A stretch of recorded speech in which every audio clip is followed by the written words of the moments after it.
and will keep drifting, floating together through the mysteries. 100 creatures, Midwater Mysteries, looping softly, endlessly through the night. Tonight we'll drift through the moment a lantern-veiled drifter reveals a shape no one's ever identified.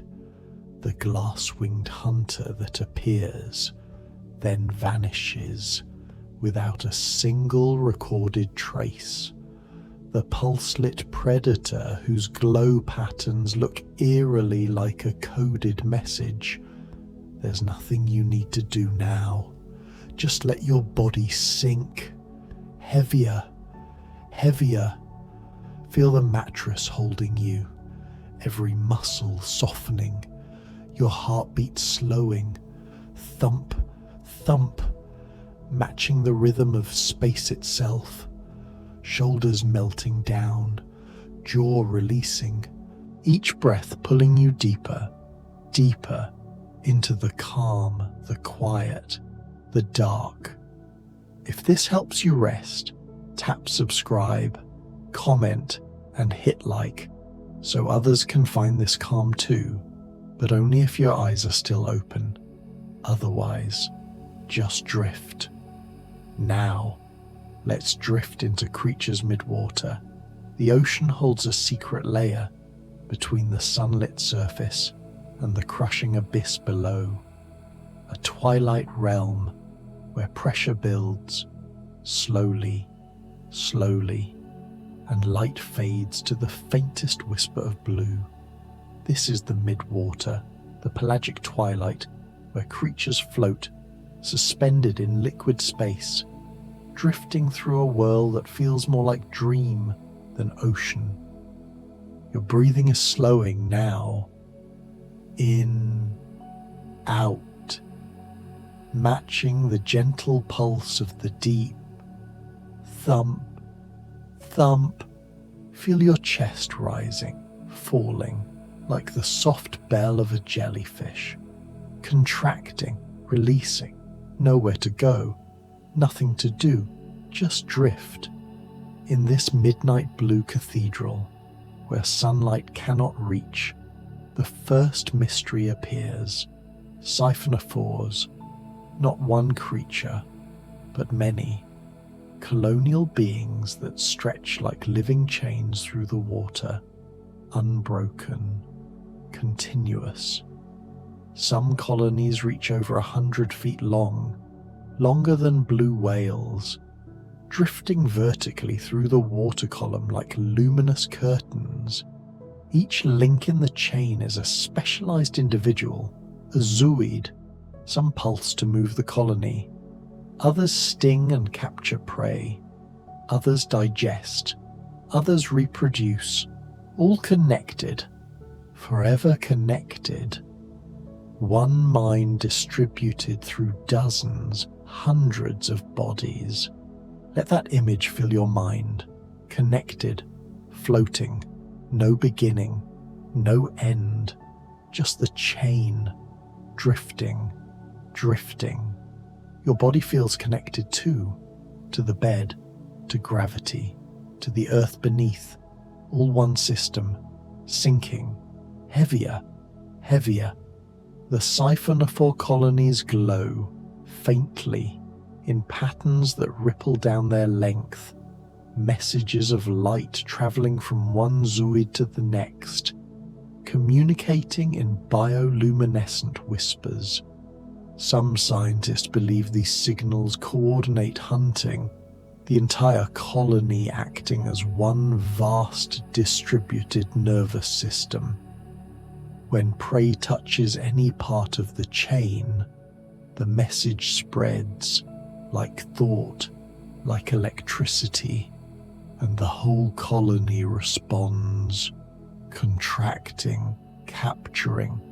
Thump, thump. Your heart knows this rhythm. Slow, coordinated, automatic. Deep in this twilight realm swim the lanternfish, perhaps the most abundant vertebrates on Earth.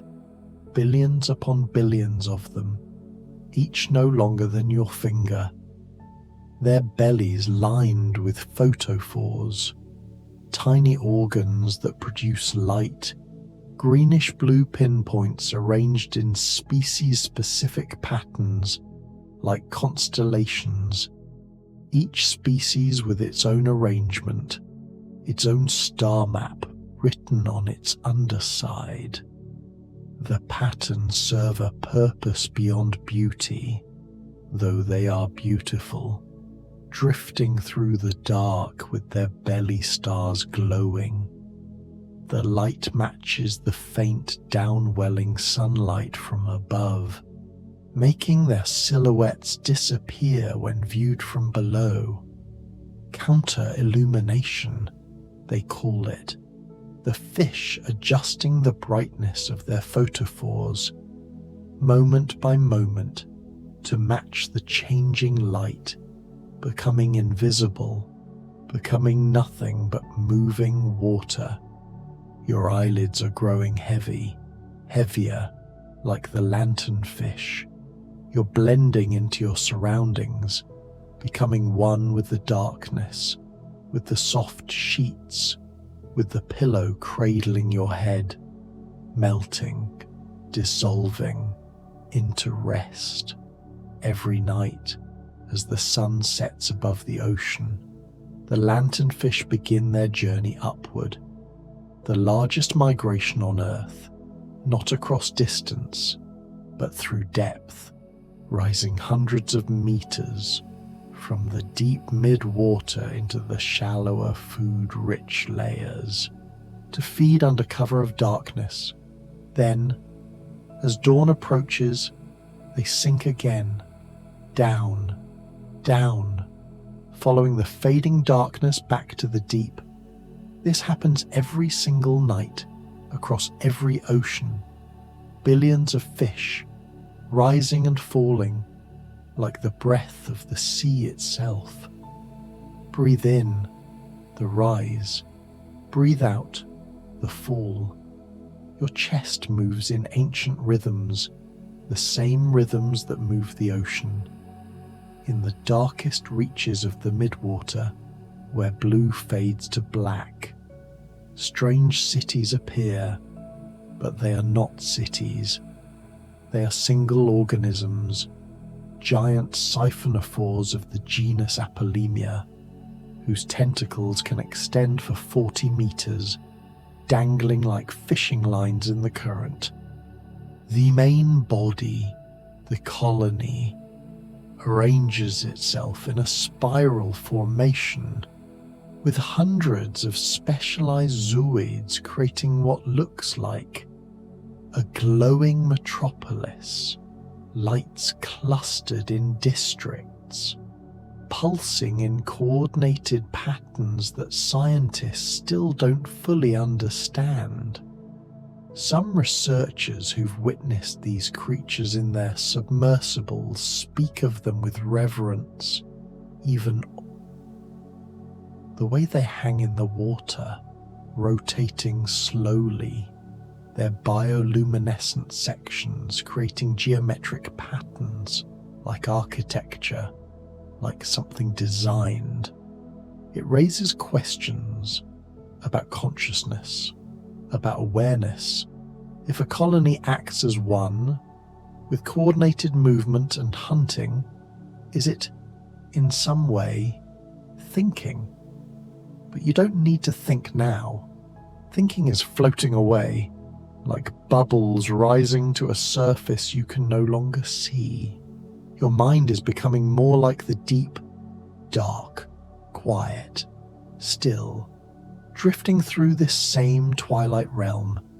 A fish with eyes unlike any other, the barrel eye, Macropinna microstoma.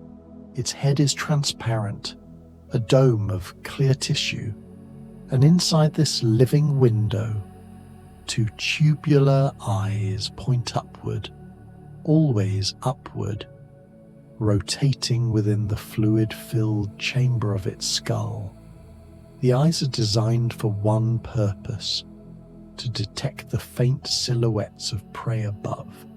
Against the dim glow of surface light, the barrel-eye hovers motionless, waiting, watching the ceiling of its world.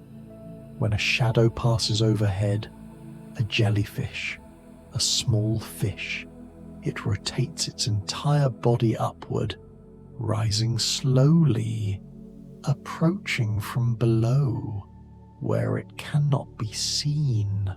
Some barrel-eyes have been observed following siphonophore colonies, stealing prey that the colony has already captured, drifting beneath the stinging tentacles, immune somehow, or simply careful. Their transparent heads, their upward-staring eyes, give them an expression of permanent wonder, as if perpetually gazing at something beautiful just out of reach. Your own eyes are closing now, or perhaps already closed. It doesn't matter. You don't need to see. Just feel the weight of your body sinking, the softness beneath you rising to meet you, like water, like the midwater, holding you suspended, weightless, through the liquid space, barely visible even when you're looking directly at them. Drift the glass squid, their bodies nearly transparent, muscles clear as windows, organs reduced to tiny shadows, only their eyes remain dark. Two circles floating in what appears to be empty water. Cranchid squid, the glass squid family, have evolved transparency as their armor, their defense. If you can't be seen, you can't be caught. Some species take this further, filling their body cavities with ammonia solutions, less dense than seawater, giving them neutral buoyancy. They don't need to swim, don't need to waste energy. They simply exist, suspended, drifting with the current, arms trailing behind them like thoughts, like dreams, barely there. Your thoughts are becoming like this, transparent, trailing, barely there. Words losing their edges, meanings drifting apart. Just the sound of this voice, just the rhythm, just the dark. In the warmth of certain tropical waters, another colonial creature appears, pyrosomes, cylindrical colonies of hundreds or thousands of tiny individuals, each one a tunicate, filtering water through its body. The whole colony forms a tube, open at one end, some reaching 6 feet long, drifting vertically through the water like glowing chimneys, like pipes of light. When disturbed, pyrosomes respond with breathtaking displays, waves of blue bioluminescence racing across their surface. The light is produced by bacteria living in symbiosis with each tunicate, and when one individual is stimulated, it triggers its neighbors, who trigger their neighbors, creating cascades, ripples. Entire light shows that pulse and flow across the colony's surface. Divers who've encountered large pyrosomes describe them as hypnotic. The way they glow, the way the light moves, you could watch forever, losing time, losing yourself. The pyrosome doesn't care. It continues its slow rotation, its gentle drift, filtering microscopic prey from the water, glowing, always glowing, writing messages in light that no one can read. Thump, thump, slower now. Your heartbeat is matching the pace of the deep, the pace of creatures who don't hurry, who have nowhere to be, who simply exist in the eternal now of the midwater, moving through this same realm with sudden startling bursts of light. The comb jellies, ctenophores, not true jellyfish, but something more ancient, their bodies trailing long tentacles, armed not with stinging cells but with sticky adhesive cells, colloblasts that snare tiny prey. The comb jellies propel themselves with 8 rows of cilia, tiny hairs that beat in coordinated waves, and when light hits these moving cilia, it refracts, creating shifting rainbows. Even in the darkness of the deep, even where no one can see, they shimmer with colour. Many comb jellies are also bioluminescent, producing bright flashes of blue-green light when disturbed. Sudden, startling, like thoughts that jolt you just as you're falling asleep. But these jolts pass, they always pass, and the darkness returns, deeper than before.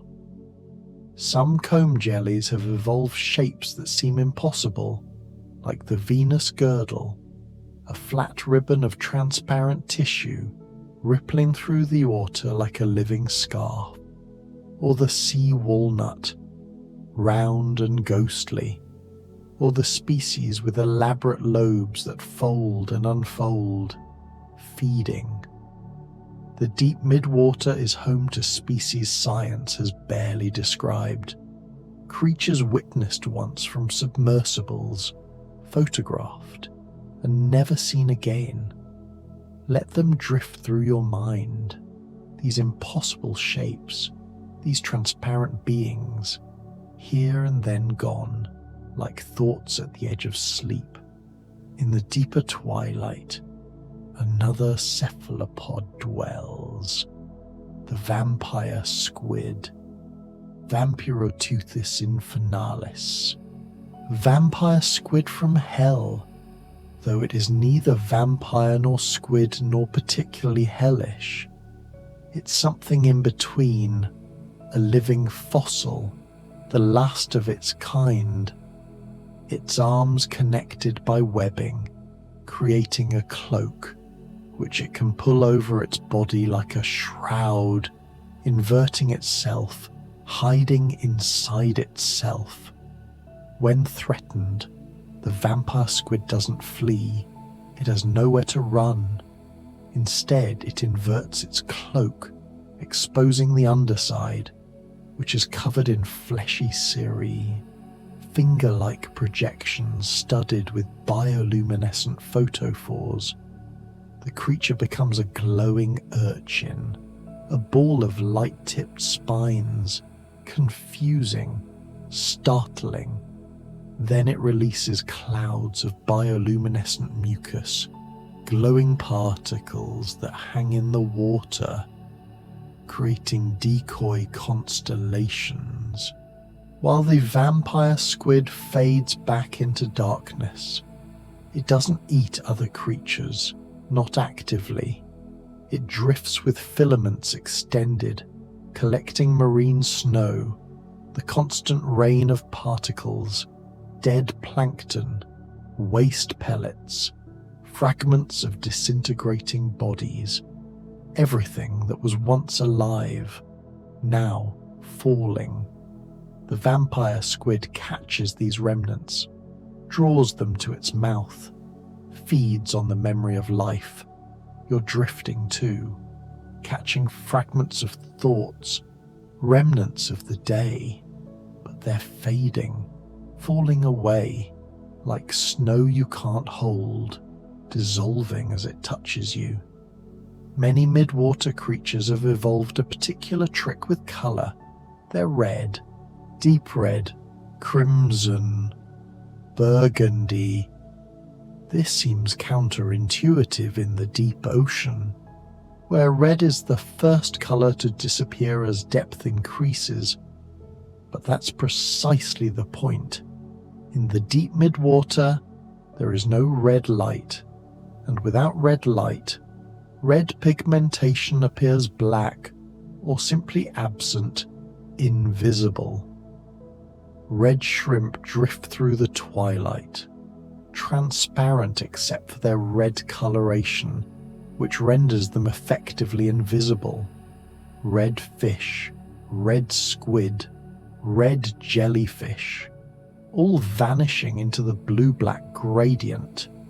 The adaptation is so effective that when submersibles shine their white lights, suddenly revealing the crimson creatures, researchers are always startled.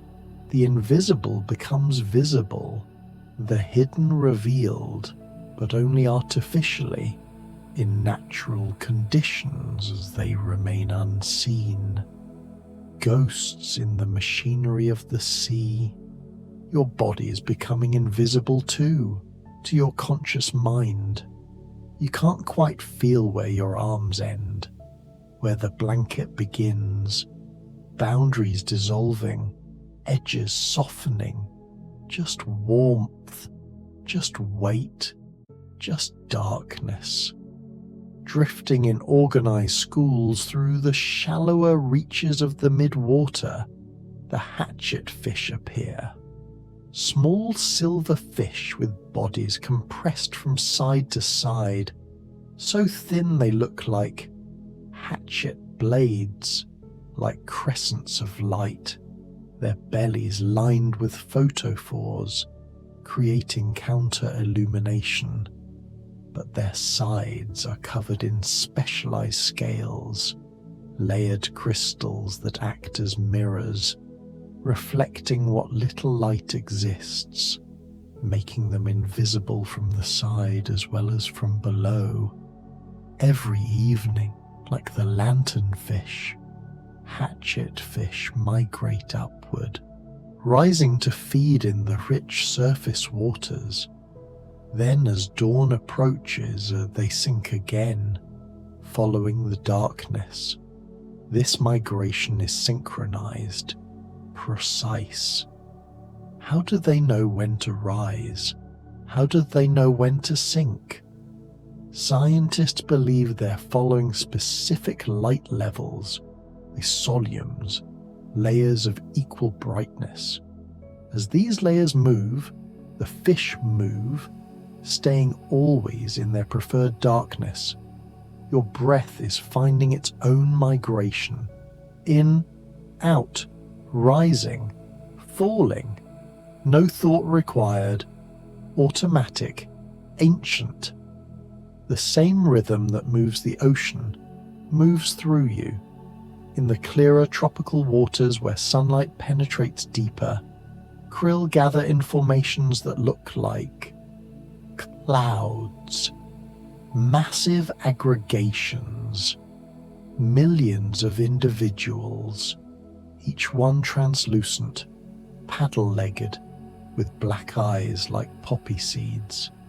The clouds drift and reform, responding to currents, to the presence of predators, to signals scientists don't yet understand. Individual krill are delicate, almost absurdly fragile, but together, in their billions, they form one of the most important links in ocean food chains.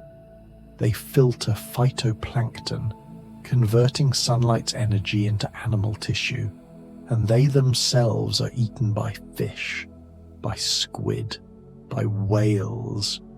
Everything depends on these drifting clouds, these gatherings of near nothing, held together by what? Instinct, chemistry, ancient rhythms coded into molecules. You don't need to understand. Just drift with them, part of the cloud, part of the gathering dark, no longer separate, no longer alone. Through the perpetual twilight glides a creature that seems made of glass and absence. The glass octopus, Vitraledonella richardi, its body so transparent you can see through it.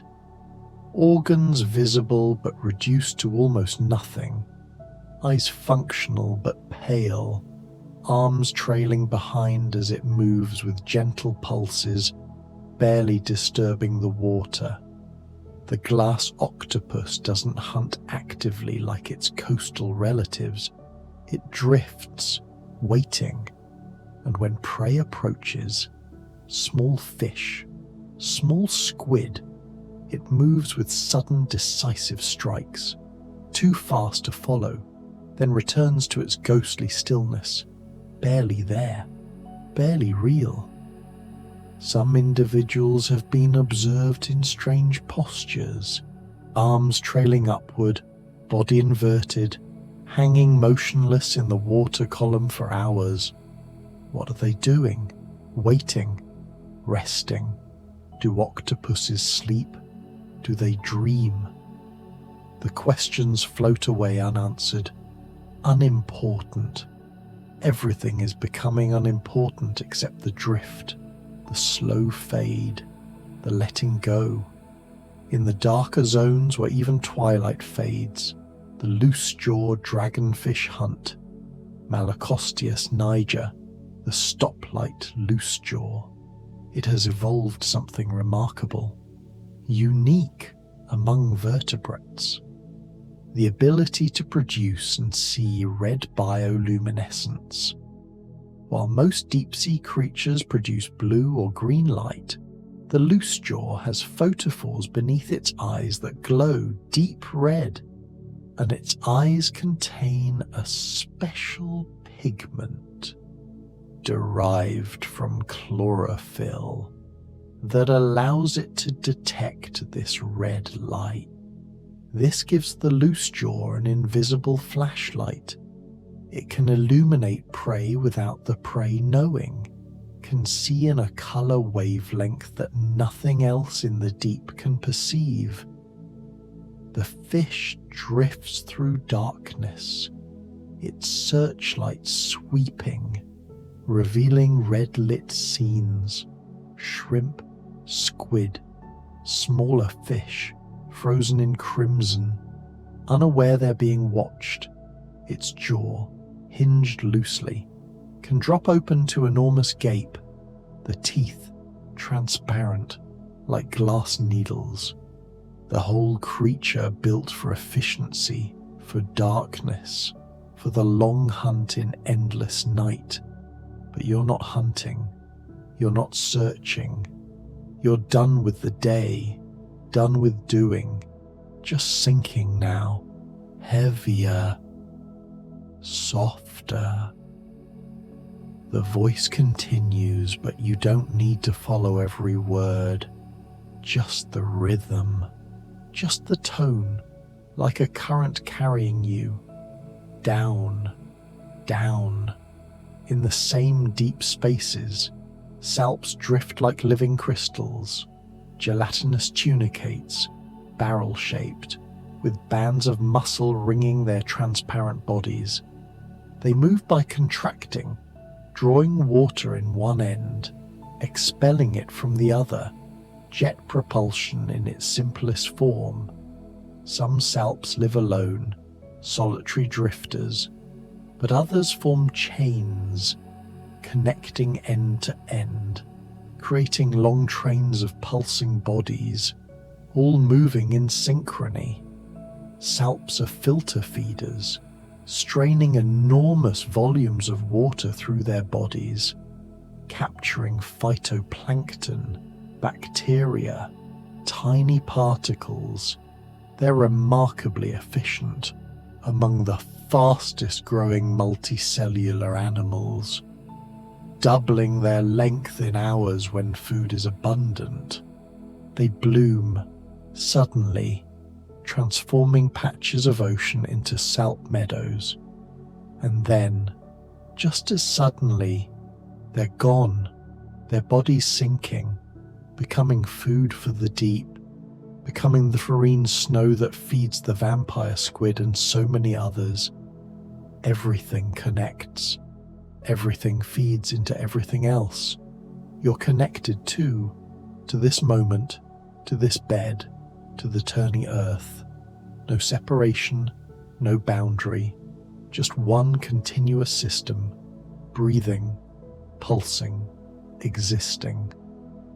The bristlemouth fish rise in their billions every night.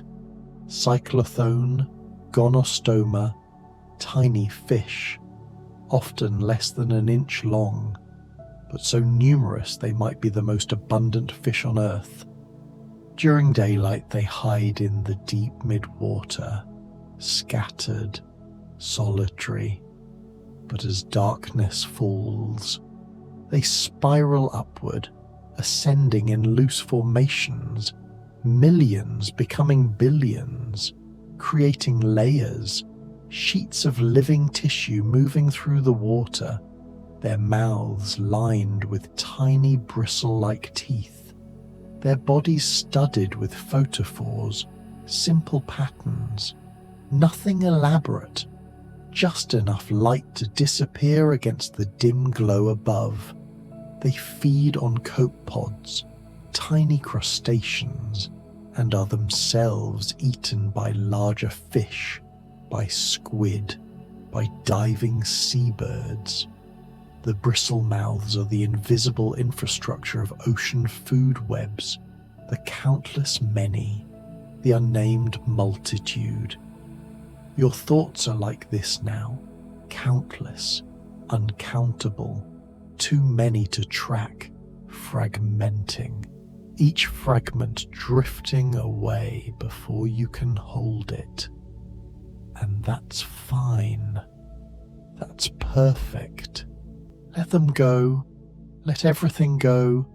In deeper water still, helmet jellyfish drift downward, their bells shaped like mushrooms, like parachutes, trailing long oral arms. These jellyfish don't swim actively. They pulse occasionally, adjusting depth, but mostly they sink, slowly, using their body shape to increase drag, to slow their descent. They're eating as they fall, capturing prey that touches their arms, their tentacles. Some species of helmet jellies grow enormous, bells 3 feet across, trailing arms 20 feet long. They look ancient, primordial, like creatures from Earth's first oceans. And in a sense, they are. Jellies have been drifting through the sea for over 500 million years, unchanged, unimproved, already perfect for their purpose, which is simply to drift, to eat, to exist. Existence without striving, without goal, without the need to be anything other than what you are. Your body knows this, is practicing this now.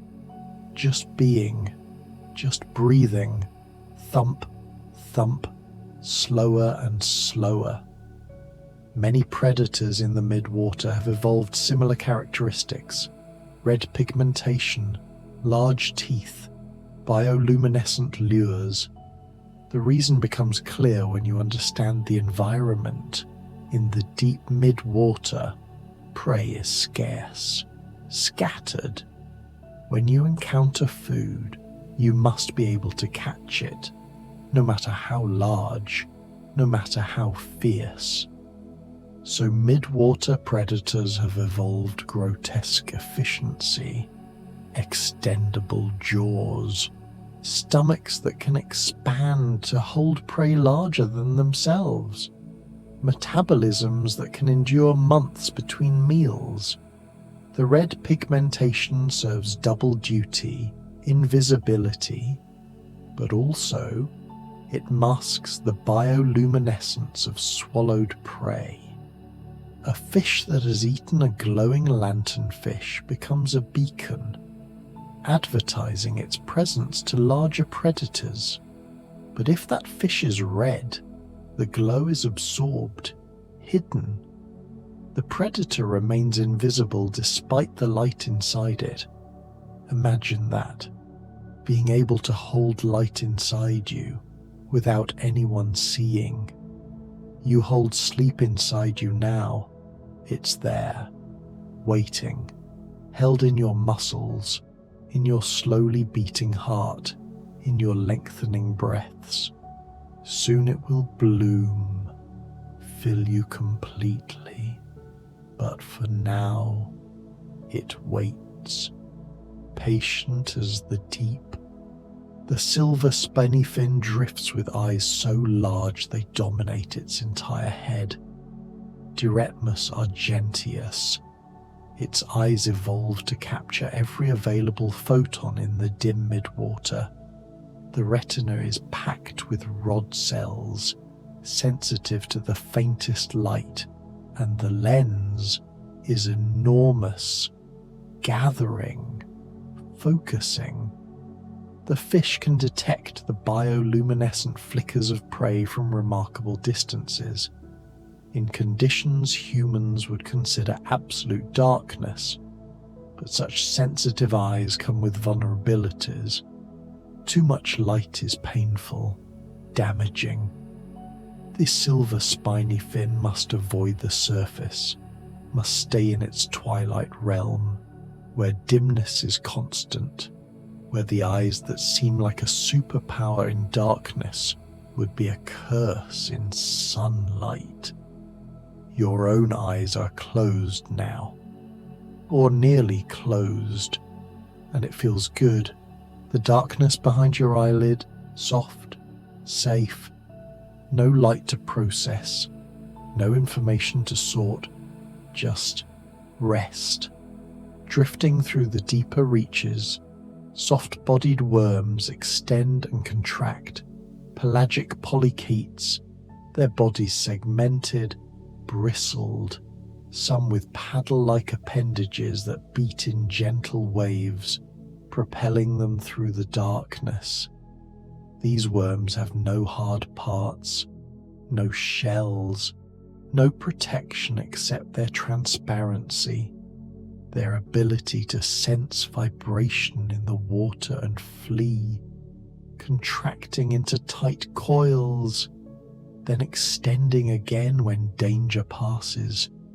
Some deep pelagic worms produce bioluminescence, sudden flashes when touched, startling predators, creating confusion in the dark. Then they release their parapodia, the paddle-like appendages, which continue glowing and writhing as the worm escapes into darkness, leaving behind a light show decoy, a false body, while the real body fades away. Your body's fading too, into the mattress, into sleep, leaving behind the day, the thoughts, the concerns. They continue without you. You don't need them anymore. Just this moment, this breath, this letting go. The giant phantom jelly appears like a ghost ship in the deep. Stygiomedusa gigantea. Its bell can grow 5 feet wide, nearly 3 feet tall, the enormous dome of translucent tissue, and from this bell hang 4 ribbon-like oral arms, each arm reaching over 30 feet long. The phantom jelly is rarely seen, encountered perhaps only a few dozen times in the history of deep-sea exploration, and yet it must exist in reasonable numbers, drifting through the darkest zones, capturing prey in its ribbon arms, living its mysterious life in near-total darkness. When submersible lights illuminate a phantom jelly, it appears to pulse slowly, the bell contracting in slow motion, the long arms trailing behind, spiraling gently. It seems to move through a different kind of time, where everything happens at the pace of dreams, of slow thoughts, of of deep water where urgency has no meaning. That's the pace now, everything slowing, thought after thought drifting past like deep creatures, noticed, then gone, leaving only the dark, the quiet, the sense of floating in warm nothing. Throughout the midwater zones, various species of medusae pulse in synchronized patterns, not consciously coordinating, but responding to the same subtle cues, changes in current, in water chemistry, in the presence of prey.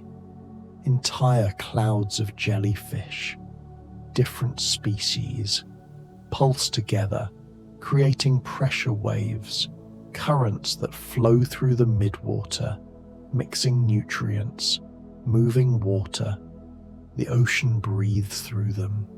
You're breathing with them, slow, rhythmic, in, out, each breath a pulse, a gentle contraction, moving you deeper into rest, into the place where conscious thought dissolves, where you become just sensation, just existence, just the soft pulse of being.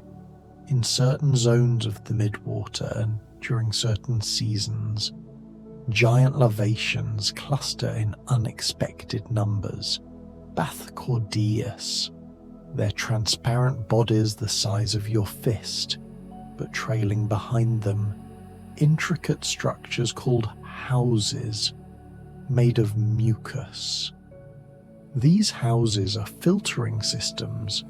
The lavacean sits inside, beating its tail, drawing water through the house, and the house's structure filters out particles, concentrating food which the lavacean then eats. When the house becomes clogged, the lavacean abandons it, secreting a new house within hours. The old house collapses, begins to sink, and as it sinks, it collects more particles, more marine snow, becoming a feast for deep-sea creatures. The discarded houses, called sinkers, can transport huge amounts of carbon from surface waters to the deep, making lavations unexpectedly important in ocean carbon cycles. Why do they sometimes cluster? Why do hundreds gather in the same patch of water? No one knows. The midwater keeps its secrets, holds its mysteries close, like sleep holds its secrets. The reasons you dream what you dream, the logic of the unconscious, known but not known, felt but not understood, drifting through the dim twilight of the upper midwater, where a little light still penetrates. The tripod fish sometimes appears, though it is more at home on the seafloor. In the dim zones, it hovers, its elongated pelvic and caudal fins extending like stilts, touching, resting on, nothing. The fish holds itself in the current, facing upstream, waiting for prey to drift within reach. Its body is covered with photophores, and these organs, scientists have discovered, emit not light but electrical pulses, bioelectric signals. The purpose remains unclear. Perhaps communication, perhaps prey detection, perhaps something else entirely. The tripod fish holds its secrets as closely as the darkness holds light. Your muscles are releasing now, jaw, shoulders, even your eyes, no longer trying to see, no longer trying to focus, just softness, just the release of all holding, all tension, melting away, drip by drip, thought by thought, across the bells and bodies of many deep-sea medusae, Sudden glow waves appear, cascades of bioluminescence that race across the tissue in visible patterns. When one photophore is stimulated, it triggers its neighbors, creating rippling waves of blue-green light.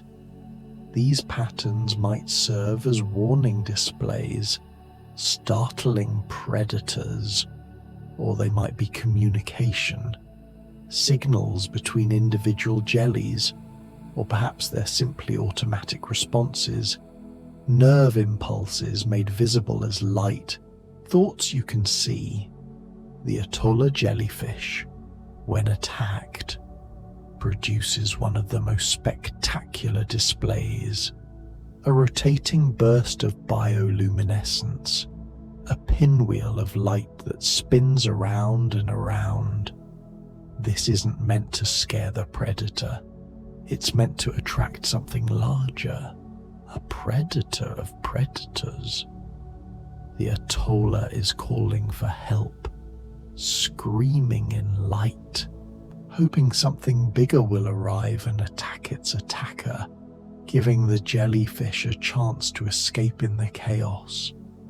Sometimes it works, sometimes the light fades away unanswered, but the strategy persists, has persisted for millions of years, so it must work often enough. The deep has its own logic, its own mathematics of survival, too complex to calculate, too subtle to predict. You don't need to calculate anything, don't need to predict. The night will unfold as it unfolds, and you'll drift through it, held, safe, dreaming or not dreaming, it doesn't matter. The pelagic octopods of the deep midwater move differently than their bottom-dwelling cousins. Instead of crawling, they swim, using jet propulsion, drawing water into their mantle cavity and expelling it in pulses. Some species have webbing between all 8 arms, creating a living parachute, an umbrella of flesh that expands and contracts, pulling the octopus through the water with ghostly grace. Their bodies are often gelatinous, almost jellyfish-like, very different from the muscular athletic octopuses of shallow reefs. These deep drifters have given up muscle for neutrally buoyant tissue. Don't fight the water. Don't struggle against pressure. Simply exist within it. Part of it, their intelligence, that famous octopus intelligence, might be different too, adapted to a slower world, where quick thinking matters less than patience, than waiting. Patience is all you need now. The sleep will come, is already coming, in slow waves, slow pulses. You don't need to chase it. Just wait, drift, allow. Through the midwater zones, juvenile eels drift in their transparent leptocephalus stage, flat leaf-like larvae, sometimes remarkably large, transparent except for their eyes and a few dark organs. They produce bioelectric pulses, weak but detectable, perhaps for navigation, perhaps for communication with other larvae. The pulses ripple through the water, patterns of electrical potential, thoughts in the language of ions, electrons, charges seeking balance. The larvae drift for months, sometimes years, traveling vast distances on ocean currents, transforming slowly. Eventually they'll metamorphose into glass eels, then elvers, then adults. But during their larval stage, they're creatures of pure drift, going where the ocean takes them, trusting in currents they can't see towards shores they've never known. Trust like that in the current of sleep carrying you. You don't know where, don't need to know. Just feel the pull, the gentle insistence, the tide going out, taking you with it. The dragonfish hunt with patience and precision. Stomias, Echiostoma, Melanostomias, many species, all with the same basic body plan. Long, sinuous, lined with photophores, enormous jaws filled with transparent teeth. Some have light organs on stalks beneath their chins, barbels that can extend far from the body, glowing lures, false prey. The dragonfish waves its lure slowly, a point of bioluminescence in the dark, and waits.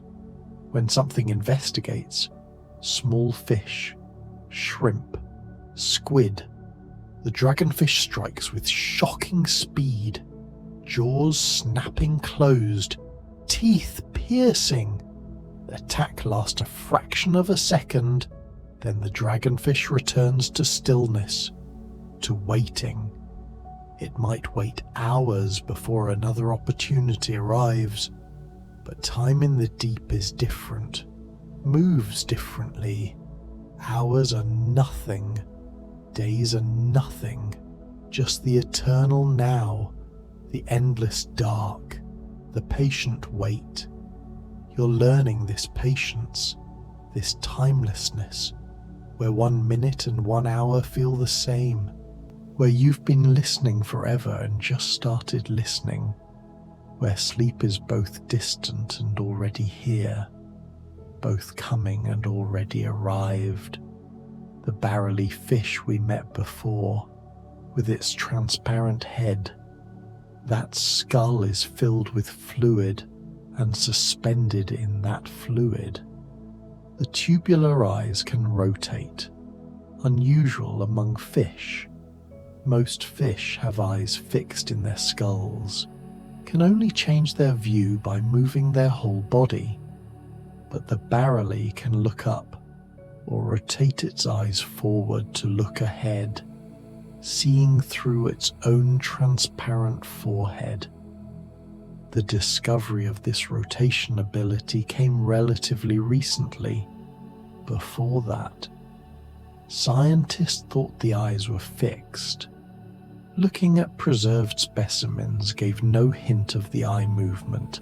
Only when researchers captured living barrelies and observed them in tanks, only then did they see the eyes swivel, adjusting, tracking. The fish had been keeping this secret all along, waiting for someone to ask the right question, to look closely enough. How many secrets are you keeping from yourself? How many tensions held so long you've forgotten they're there? Let them go now, rotation by rotation, release by release, the barrel eye letting go of its fixed position, you letting go of yours, everything softening, adjusting, finding its natural rest. The firefly squid, Wattersinia scintillans, gathers in huge numbers in certain bays in Japan, surfacing at night in breeding season, their bodies covered in thousands of photophores, creating underwater galaxies, shifting constellations. Each squid can control the light from each photophore independently, creating complex patterns, flashes, waves, pulses. The mating displays are spectacular, incomprehensible, a language written in light by writers who've never learned letters, understood by readers who've never learned words. The squid also use their lights to hunt, adjusting the ventral photophores to match downwelling light, counter-illumination, disappearing from below, but using the photophores on their tentacle clubs to create false targets, lures.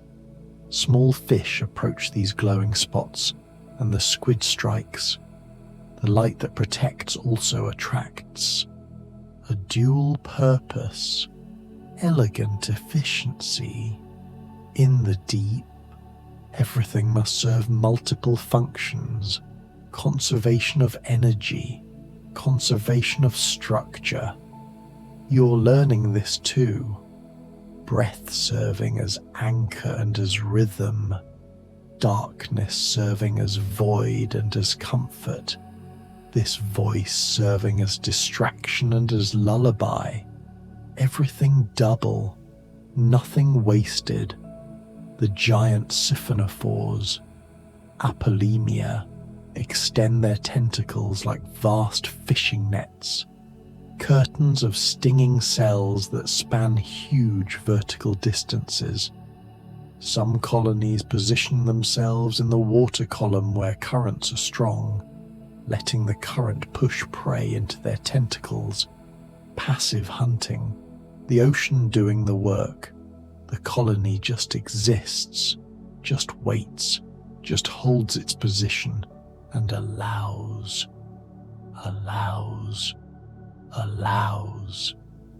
That's all sleep asks of you. Just allow.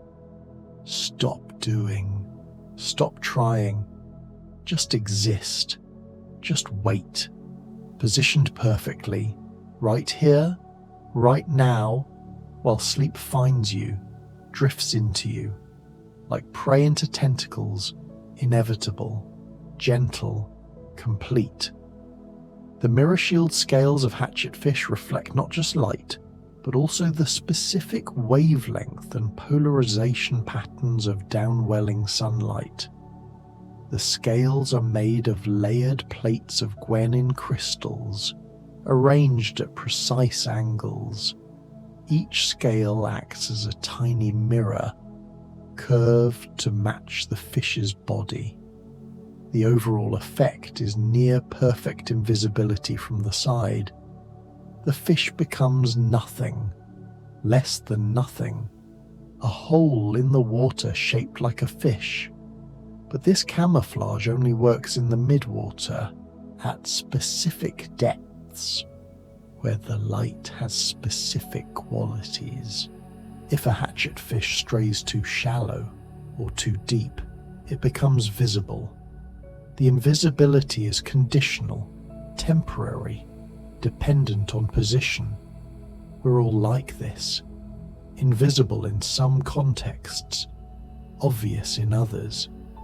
The skill is knowing where you belong and staying there. The hatchetfish knows, stays in its layer, its assolume, never straying from the darkness that makes it disappear. You're in your layer now.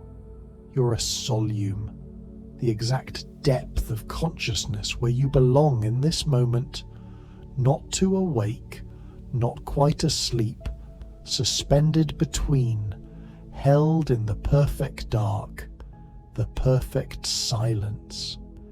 Deep swarms of krill create currents, not through individual swimming, but through collective movement.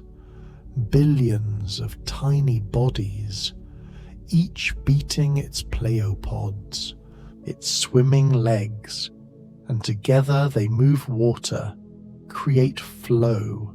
The swarms rise and fall, contract and expand, like breathing, like the breath of the ocean made visible, made countable, though no one has ever counted them. Too many. Beyond counting, beyond comprehension. Individual krill live their small lives, eating, swimming, avoiding predators, unaware they're part of something larger, unaware their tiny motions combine into currents, into forces. You too are part of something larger, breath by breath, heartbeat by heartbeat, connected to every sleeping thing, every resting thing, joining the great tide of night, the falling away from day. Glass octopuses have been observed engaging in strange behavior, spreading their arms wide, creating a web, then floating motionless in the water for extended periods, neither hunting nor fleeing, just being. Some researchers interpret this as a form of rest, octopus sleep, though whether octopuses truly sleep in the way mammals do remains uncertain. Perhaps they enter a different state, a slowdown, a pause in processing. That's what you're entering now. The pause, the slowdown. Processing stops, doing stops. Just existence continues. Breath in, breath out, heart beating, thump, thump, automatic, requiring nothing from you, nothing at all. The red lights of loose-jaw dragonfish remain invisible to most creatures in the deep, giving these predators their secret advantage. But some prey species have evolved red pigmentation that absorbs red light, making them invisible even to the loose-jaw's special vision. An arms race of adaptation and counter-adaptation, predator and prey pushing each other toward extremes, toward innovations. But in sleep there is no race, no competition, no push to improve, just acceptance of what is. Your body as it is, your mind as it is, the darkness as it is, perfect, complete, requiring nothing, changing nothing. The crown jellyfish drift with their elaborate bells, scalloped edges, ruffs of tissue that pulse and contract. Their bells are fragile, tear easily, but regenerate quickly. The jelly can survive significant damage, losing portions of its bell, portions of its arms, and continue living, continue drifting, continue the slow pulse of contraction and release that moves it through water, through life, through the millennia its species has existed, fragile but persistent, temporary but renewable. Everything in the midwater carries this paradox, so delicate yet so enduring. Your consciousness is like this, fragile, easily disrupted, yet returning, always returning. Even now as it fades, it knows it will return, so it can let go, can release, can trust the falling. In the deeper zones, hyperfid amphipods drift with enormous eyes that can occupy half their body volume. They're parasites on jellyfish, riding inside the jelly's bell or clinging to its arms, eating the jelly's tissue, but not too much, not enough to kill their host. They need the jellyfish to survive, to move them through the water, to provide shelter and food. So they take only what they need, maintain the balance. Parasite and host drifting together through the dark. Everything connected, everything dependent. Even in sleep you're connected to the bed, to the room, to the house, to the earth, to the gravity that holds you, to the air that fills you. Nothing separate, nothing alone, just the vast web, the universal connection. Midwater copepods swarm in patches that can extend for miles. Trillions of these tiny crustaceans, each barely visible individually, but together creating clouds dense enough to register on sonar. The copepods feed on phytoplankton, are fed upon by fish, by jellies, by filter feeders. They're the foundation, the base layer of the midwater food web. Without them, the entire system collapses. Foundation, base layer, your breath is the foundation now. The base layer, everything else builds on it.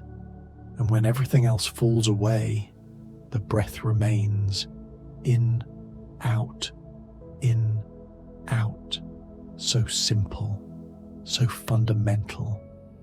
The last thing you notice before sleep, and the first thing you notice after, the bramble shark swims in slow motion through the upper midwater, Echinoronus brucus, its body covered in thorn-like denticles, giving it a rough, brambled appearance, despite its sluggish usual pace.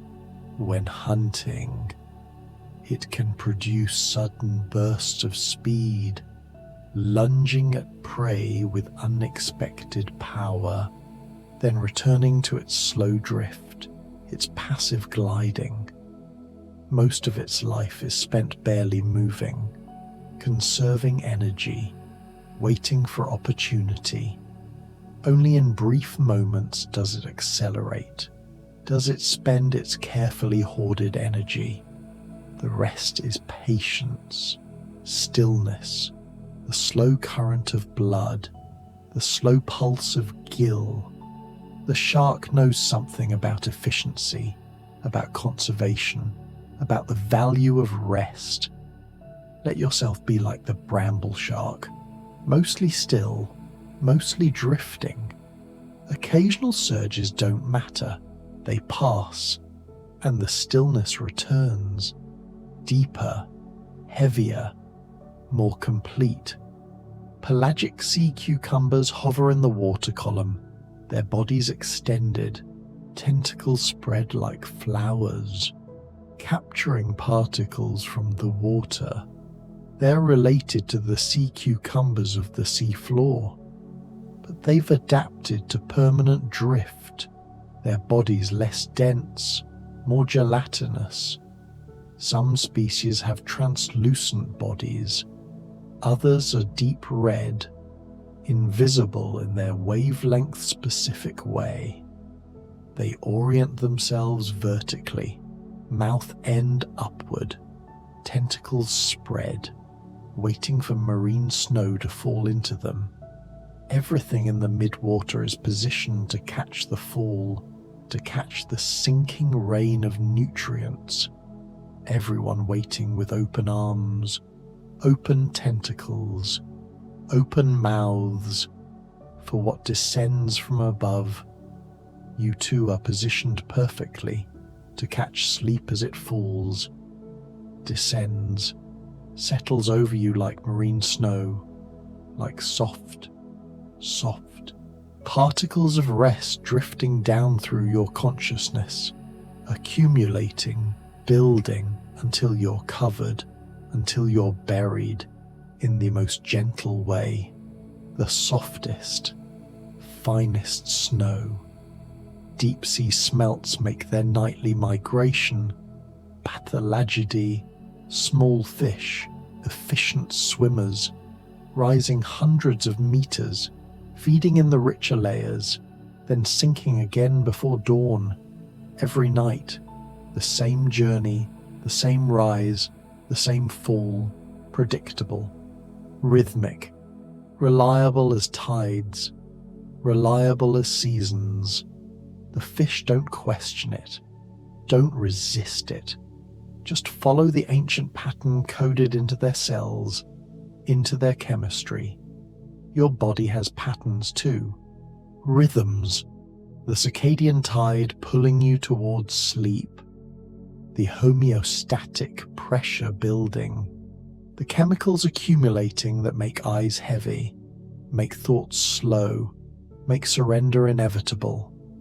Don't resist, don't question, just follow, follow. In patches of open ocean, Ostracods perform courtship rituals. Tiny crustaceans encased in hinged shells. The males produce bioluminescent displays, spitting clouds of glowing particles into the water.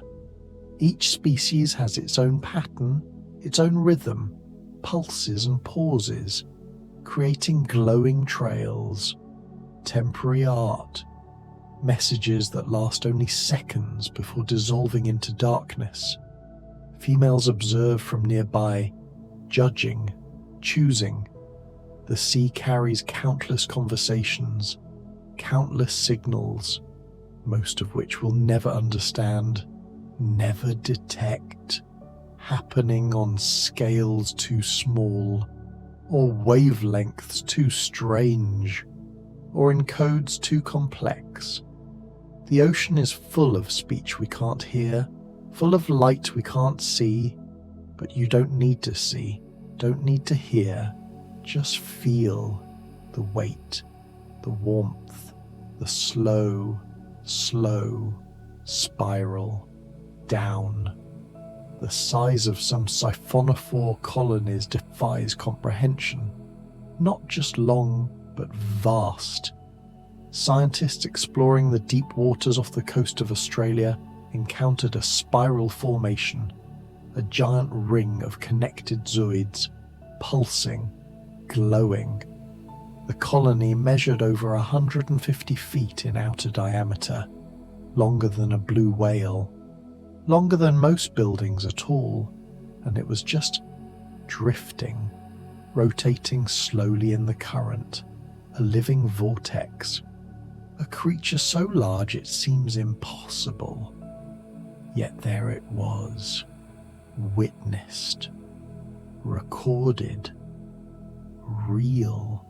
How does something so large, so fragile, so delicate, hold together in the deep? The connections between zooids, tissue thin, yet strong enough, flexible enough. The whole colony moves as one, thinks as one, if thinking is what it does. Distributed consciousness across hundreds of feet, processing, existing, drifting through the dark. So large it creates its own currents, its own small ecosystem, affecting the water around it just by being. Your body feels large too, in the dark, in the stillness, expanding beyond its edges. Hard to tell where you end, where the bed begins, boundaries dissolving, growing softer, wider, vaguer, becoming something larger than yourself, merging with the room, with the night, with the vast, vast, quiet. Deep zooplankton makes sudden vertical movements, not the slow migrations, not the predictable rise and fall, but sharp, quick, darting up, then down, then motionless again. Scientists observing from submersibles watch clouds of copepods, krill, small jellyfish, all drifting peacefully. Then suddenly, without warning, the entire cloud shoots upward or downward, moving dozens of meters in seconds, then stopping, resuming the drift. What triggers these movements? Predators invisible to cameras, chemical signals too subtle to detect, pressure waves from distant sources. The zooplankton respond to something, coordinate something, know something, but what they know, why they move, remains mysterious. Collective decisions made without apparent communication, instantaneous, synchronized. The swarm knows, even if no individual does. Sometimes your body jerks as you fall asleep, hypnic jerks, sudden movements, muscles firing, no reason, no threat, just the nervous system adjusting, transitioning, moving between states. It's normal, natural, the body's sudden vertical movement from wake towards sleep. Don't fight it. Don't startle fully awake. Just let it pass. Let the drift resume. Heavier, softer, down. During the day, in the twilight zone, oceanographic instruments detect something strange, a false bottom, a layer that reflects sonar, appears solid on readings, but isn't the sea floor, isn't rock or sediment, it's fish, billions of lanternfish, packed so densely their bodies create an acoustic barrier, a ceiling of flesh hanging in the midwater.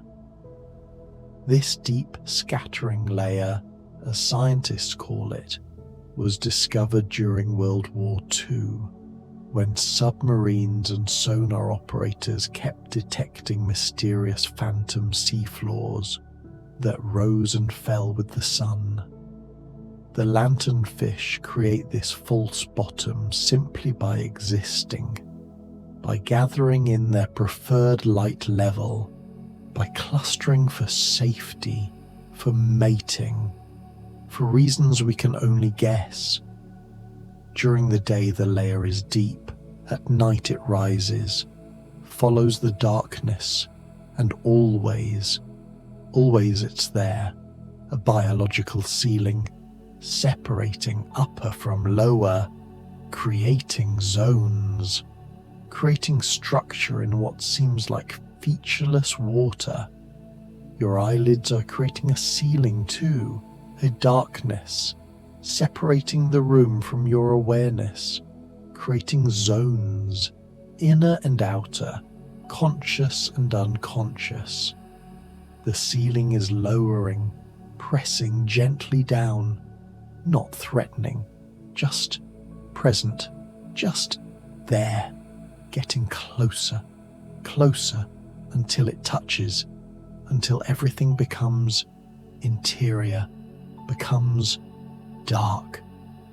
Midwater plankton blooms pulse through the ocean in waves, sudden explosions of life, diatoms, dinoflagellates, copepods, all multiplying, filling the water with bodies, with biomass. The bloom starts somewhere, triggered by nutrients, by temperature changes, by factors we're still mapping, and spreads, drifts, carried by currents, leaving trails of abundance as of life, then fading, crashing, the organisms dying, sinking, feeding the deep. The pulse of these blooms creates rhythm in the ocean, feast and famine, abundance and scarcity, life responding to opportunity, to resources, blooming when conditions align, then waiting, dormant, for the next pulse, the next chance, everything in cycles, everything in rhythms, birth and death, wake and sleep, expansion and contraction, pulse, pulse, pulse, thump, thump, thump. Your heartbeat is slowing into a deeper rhythm, the bloom of your consciousness fading, the resources depleting, thoughts becoming scarce, sparse, drifting further apart. The bloom has peaked. Now comes the gentle crash, the settling, the slow sink into quiet, into stillness, into the void between blooms. Giant larvation houses drift abandoned through the midwater. Mucus structures the size of beach balls, elaborate filtering systems, collapsed or collapsing, sinking slowly, and something eats them. Something tears into the delicate mucus, rips pieces away, consumes the structure. Scientists find damaged houses, find houses with bite marks, with sections missing, but rarely see what did it. What predator specializes in mucus houses? What creature has evolved to eat these temporary structures? Fish? Squid? Something else entirely? The houses disappear, consumed by invisible browsers, by ghosts in the machinery. Mysteries eating mysteries. Unknowns feeding on unknowns. The ocean keeps its secrets even from those who study it, even from cameras, even from light. You have invisible browsers too, thoughts consuming other thoughts, memories eating memories, the mind processing, dismantling, recycling, especially in sleep, especially in dreams, taking apart the structures of the day, sorting, filing, deleting. You don't see it happen, don't control it. Just wake up and the work is done. The house is cleared away. Space made for new construction, new drifting, new. Cameras deployed in the water sometimes capture unexplained bright flashes, sudden illumination, intense, brief, no apparent source, not bioluminescence from known creatures, not malfunction, not reflection, just flash and darkness. Flash and darkness, appearing in random locations at random depths.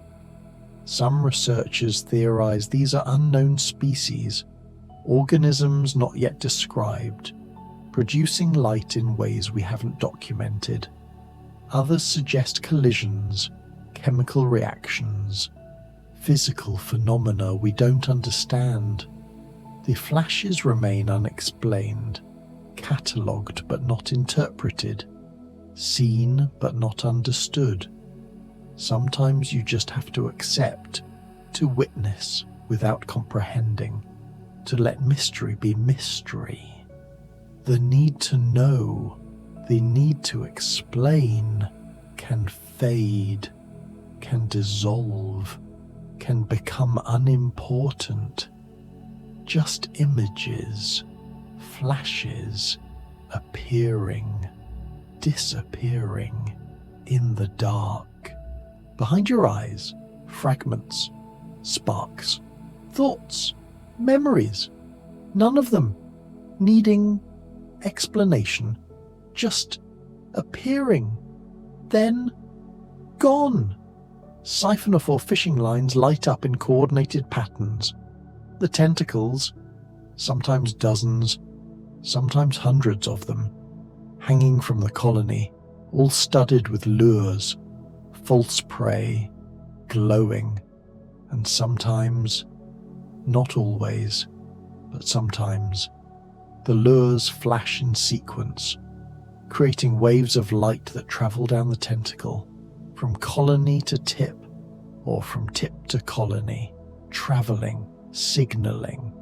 The pattern is too coordinated to be accidental, too regular, but its purpose, its meaning, remains unclear. Perhaps it attracts prey, hypnotizes them, draws them in with moving light, with patterns that mimic something, or perhaps it's communication between colonies, messages in light, conversations in the dark, or perhaps it's purely automatic, nerve impulses made visible, thought without thinking, pattern without purpose, beautiful regardless, hypnotic regardless, the lights, travelling, pulsing, like your breath, in and out, following invisible signals, creating patterns, without trying, without thinking, just following the rhythm, the wave, the pulse, Deep-sea fish have evolved ultra-black skin, not just dark, but black beyond black. The skin contains specialized pigment structures, melanosomes, arranged in layers, angled to trap light, prevent reflection. Some species absorb 99.5% of light that hits them, becoming darker than night, darker than the deep, becoming voids, absences, holes in reality where fish-shaped nothingness swims. This ultra-black serves a purpose: camouflage against bioluminescence. If a creature glows nearby, most fish would be illuminated, revealed, silhouetted. But ultra-black fish absorb the light, remain invisible even when light should reveal them. They're darkness incarnate, shadow swimmers, void dwellers, less visible than water itself. The darkness behind your eyelids is becoming ultra-black, not just absence of light, but active darkness, absorbing, containing. You're sinking into it, becoming it. Darkness looking at darkness. Void meeting void. No separation, no boundary, just black, perfect, complete, endless, black, in certain deep-sea thermal vents where sunlight never reaches, where photosynthesis is impossible.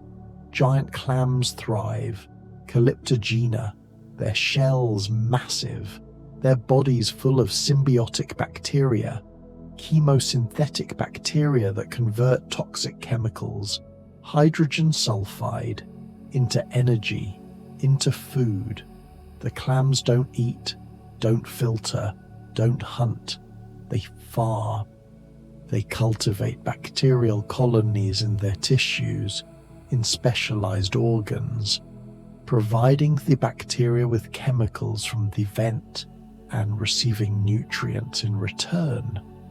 This process happens in total darkness, in crushing pressure, in toxic water. Yet life finds a way, evolves a method, creates sustenance from poison, from darkness, from nothing. Even when conditions seem impossible, even when all traditional resources are absent, life persists, adapts, continues. There's something reassuring in that, something peaceful, knowing that even in absence, even in void, even in dark, life continues. Your life continues too, even as consciousness fades, even as thoughts stop, even as you sink into the void of sleep. Life persists, breath continues, heart beats, cells divide, dreams form, all automatic, all without your direction. You can let go completely, can release all control, and still, you continue, safe, held, alive. The deep-sea anglerfish Gigantactis has evolved something bizarre even by deep-sea standards. Its fishing lure, the escape, is at the end of a tube, a feeding tube that extends from its mouth. The lure glows, attracting prey, and when prey touches the lure, they're immediately adjacent to the mouth, the feeding tube. The fish just opens, and the prey is already inside, already caught, already consumed. The shortest possible distance between attraction and consumption, between lure and capture, efficient, strange, perfect.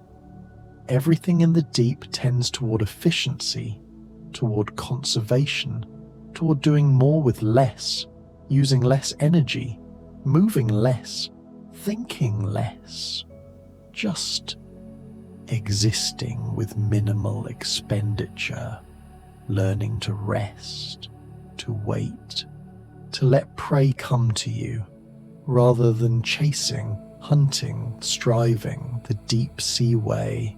The path of least resistance is a method of surrender, of allowing.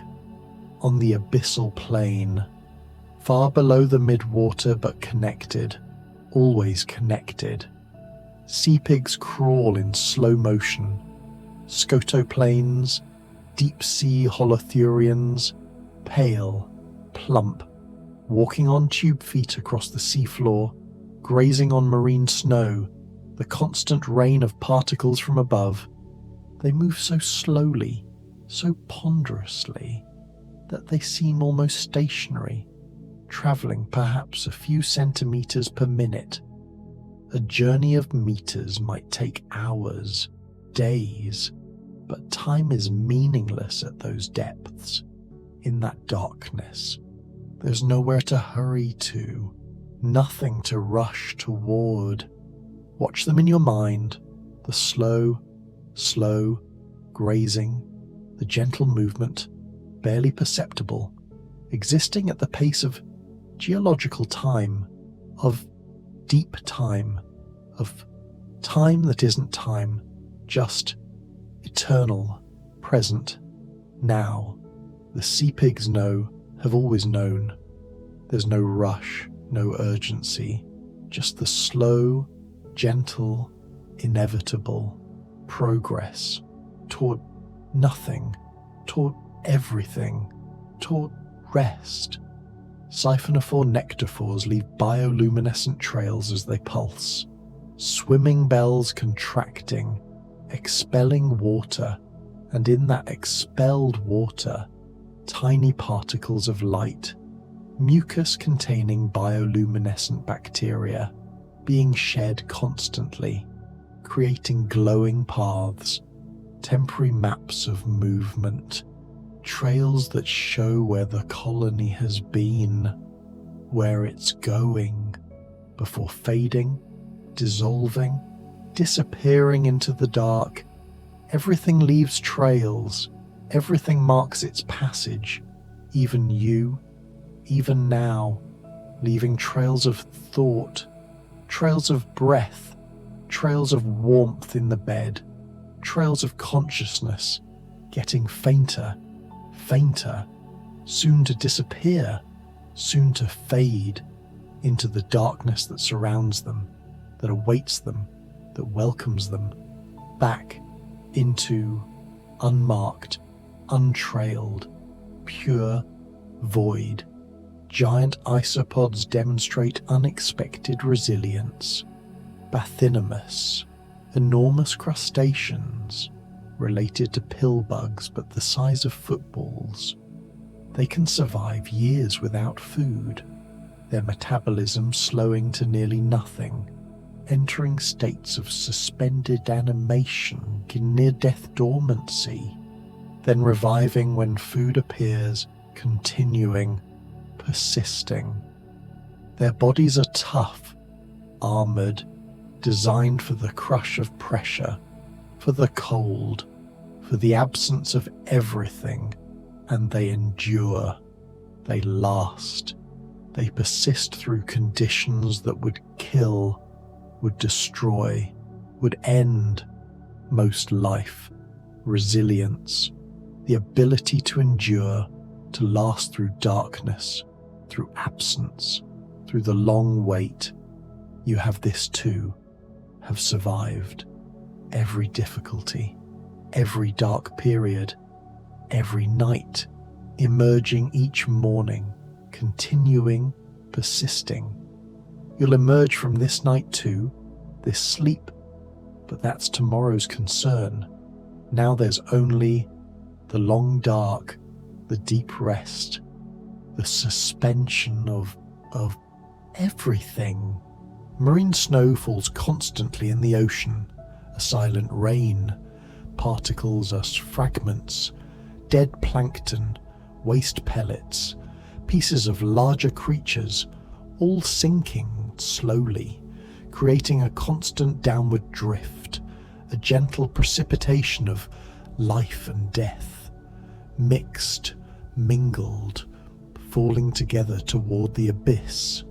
Submersibles passing through the midwater watch the snow falling upward relative to their descent, a reversed blizzard, particles rising past the windows, ghostly, endless.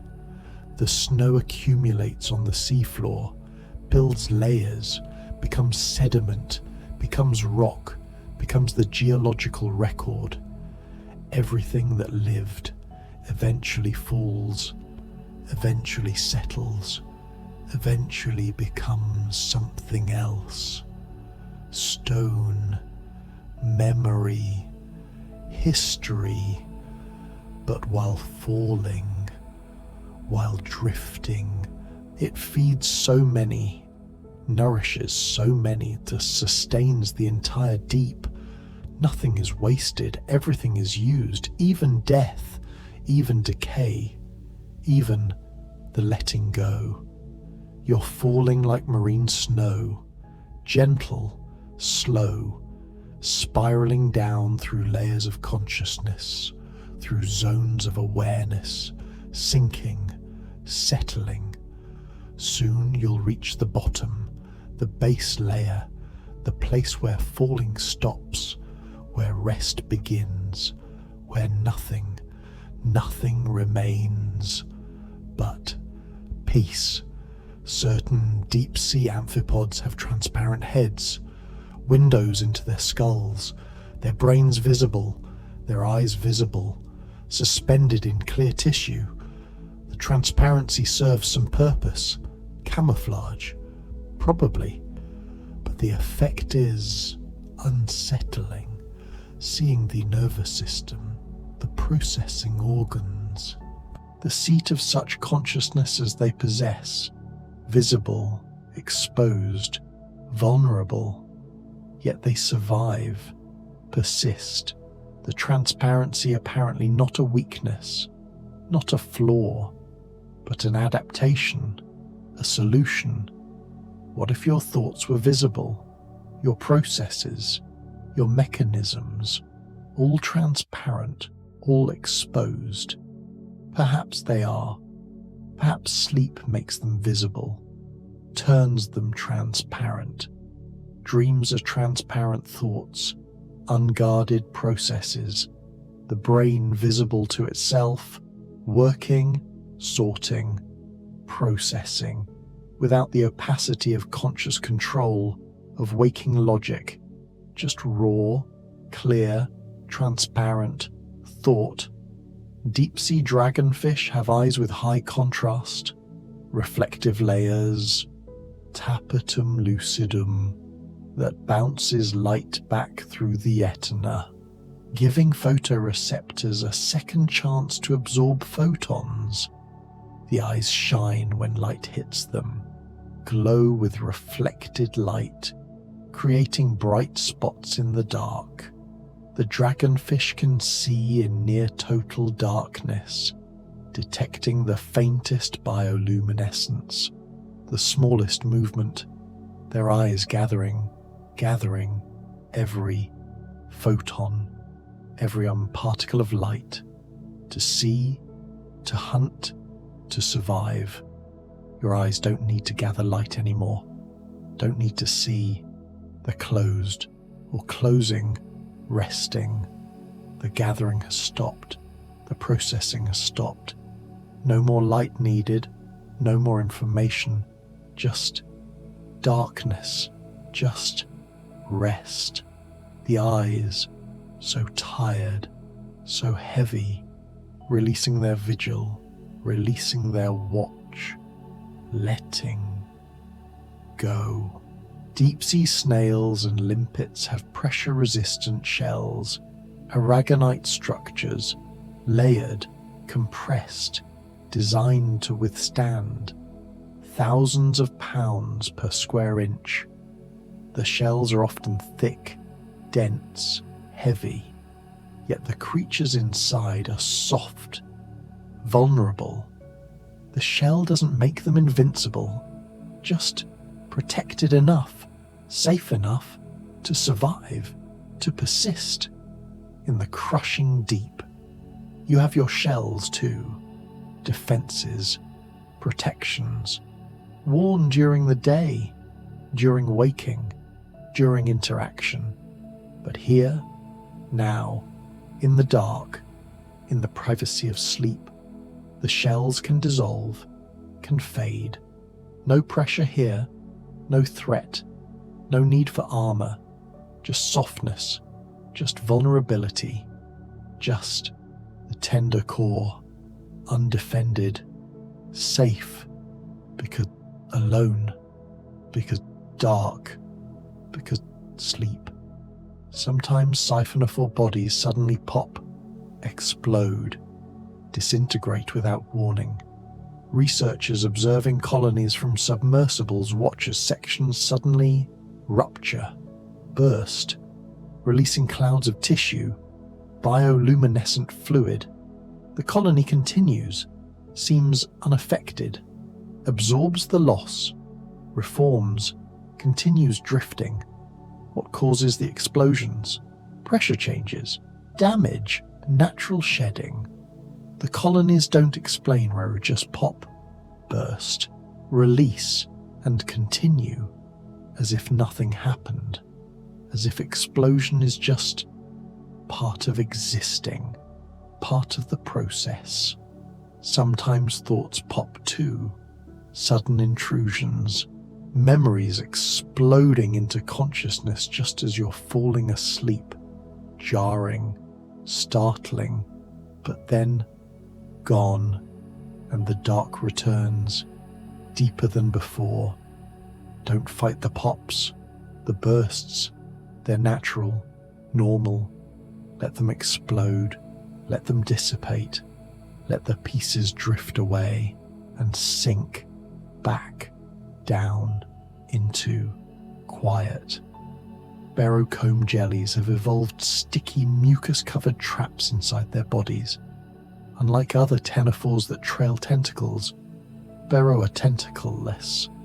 Instead, their mouths are huge, their bodies essentially all stomach, and the inner surfaces are coated with thick mucus, adhesive, trapping. They engulf prey, other comb jellies, and the prey sticks to the mucus. Can't escape. Slowly digested, absorbed, becoming part of the burrow, part of the eater, part of the body that consumed them. Everything eventually becomes part of something else, consumed, absorbed, transformed. You're being absorbed too, by sleep, by the bed, by the dark, becoming part of something larger, something vaster, losing the boundaries, the definitions, the sense of separate self, merging, dissolving, being digested by darkness, becoming one with cephalopod eggs spiral as they sink, capsules containing developing embryos, released by squid, by octopods, drifting down through the water column, rotating, spinning, creating corkscrew patterns. The eggs are often neutrally buoyant, but currents, and sometimes deliberate design, cause them to spiral, to drift in rotating paths. The motion might help with development, with oxygen diffusion, or might be accidental, side effect of shape, of physics, beautiful regardless, spiraling, spinning, falling, while inside, life develops, grows, waits for hatching, for emergence, for birth into dark water, into the deep, into mystery. You're spiraling too, thoughts rotating, circling, the same images returning, then descending, spiraling down, tighter, slower, approaching the center, the still point where rotation stops, where falling ends, where everything stops. Viperfish demonstrate cryptic coloration in the deep, their bodies dark, black, or deep bronze. Their scales sometimes have iridescent sheens, reflecting specific wavelengths, creating camouflage, confusion. The huge teeth, transparent like glass, don't reflect light, don't create silhouette. The viperfish hangs motionless, lure glowing, body invisible, just a point of light in endless dark, waiting for prey to investigate, to approach, to come within striking range of those terrible, invisible teeth. But you're safe. No teeth in this darkness, no predators in this deep. Just rest, just peace, just the gentle, endless, welcoming, dark, safe to surrender, safe to stop watching, safe to close, to fade, to drift into the deep, the vast, the silent, the perfect, dark. And the creatures continue, drifting, glowing, hunting, dying, being born, spiraling, exploding, falling, rising, breathing the ocean, pulsing with its rhythms, part of the vast, interconnected, eternal dance of the deep. And you drift with them, becoming one with the midwater, one with the dark, one with the mysteries, the endless mysteries. Coronate jellyfish drift with bells divided into grooves, chrono-like, their margins scalloped, elegant. Some species have deep bells, others shallow, but all share the same gentle pulse, the same slow contraction that moves them vertically through the water column, up during night, down during day, following food, following darkness, following patterns older than mountains. The pulse of their bells matches something in you. Thump, thump, thump. Your heart, your breath. The pulse of being alive, being present, being here, being almost asleep. Juvenile cephalopods spiral as they ascend. Squid, cuttlefish, octopods, their small bodies corkscrewing through the water, turning, rising.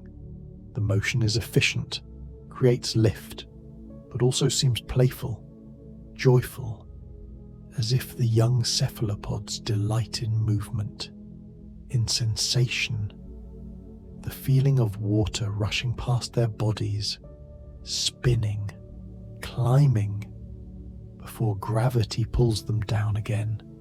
You're spiraling too, thoughts turning, cycling, the same images returning, lanternfish, jellies, drifting chains, and each time they return they're softer, dimmer, less defined, dissolving, the spiral tightening, slowing, approaching the center, the still point, the place where motion stops.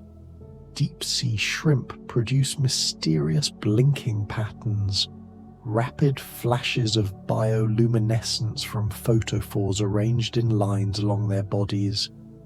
The flashes appear random, but analysis suggests patterns, possibly communication, possibly confusion displays to startle predators. The shrimp themselves are transparent except for their red coloration, invisible in the deep, but their lights reveal them, briefly, then gone, then briefly visible again. Blink, blink, blink, like thoughts appearing at the edge of sleep, surfacing, gone, surfacing, gone, slower, less frequent, longer darkness between, until eventually it was just darkness, just the soft void, the gentle nothing. The stoplight dragonfish waves its barber lure slowly, the glowing tip describing arcs in the water, figure eights, circles, hypnotic patterns. Prey mesmerized by the movement, by the light, drifts closer, closer. The dragonfish remains motionless, except for the barbel, waiting, patient. It can wait hours, days. Time is different in the deep. Patience is different. Everything is slower, stretched, extended. You're caught in the pattern too. The slow wave of this voice, the rhythm, the repetition, drifting closer, closer, to sleep, to release. Almost there, almost, just a little further, a little deeper. The vampire squid's disappearing ink is not ink at all. It's bioluminescent mucus studded with glowing particles.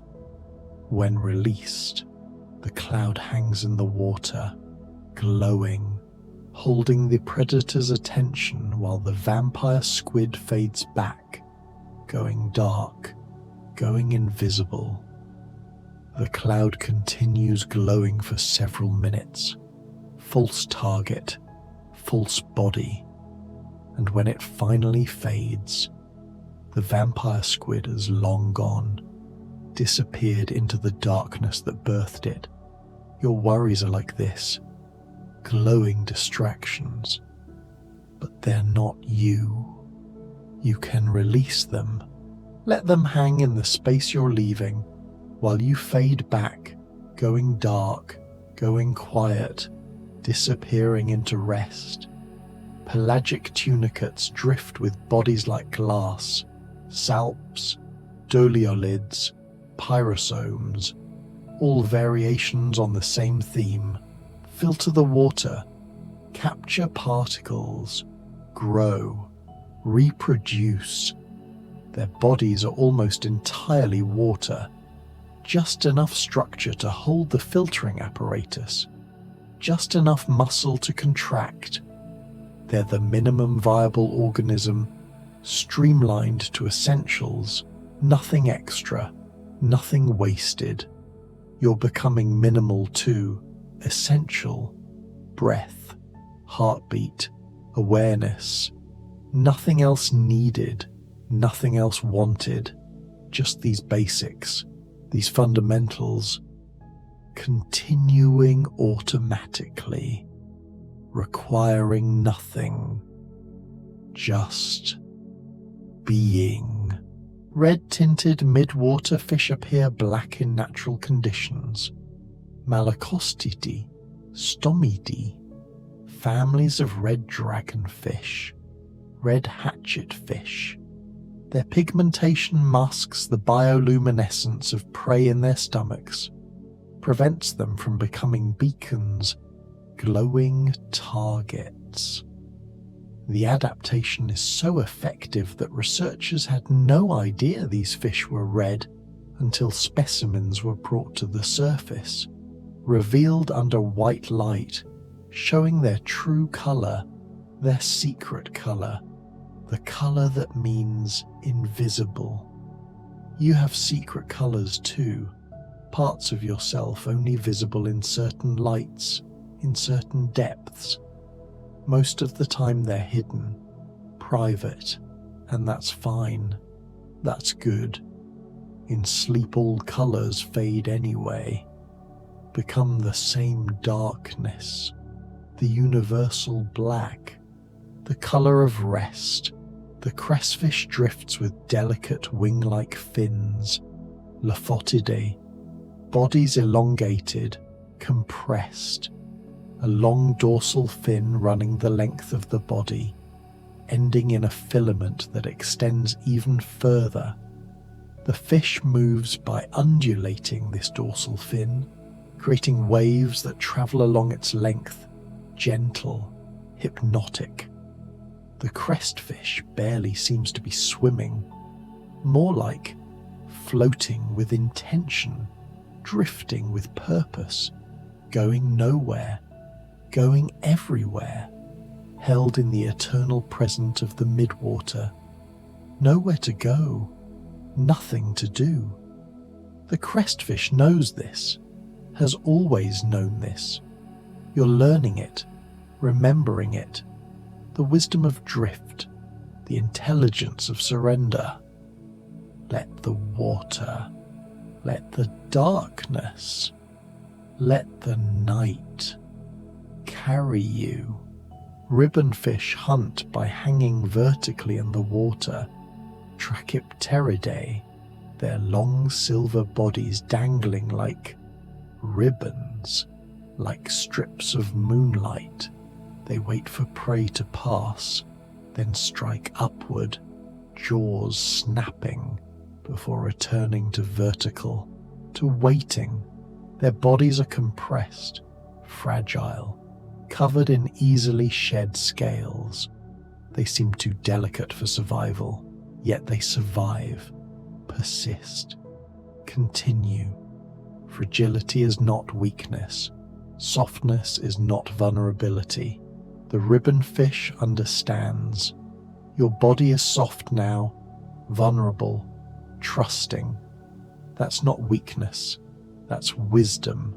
That's the courage to let go, to be held, to trust in gravity, in darkness, in the natural progression from wake to sleep.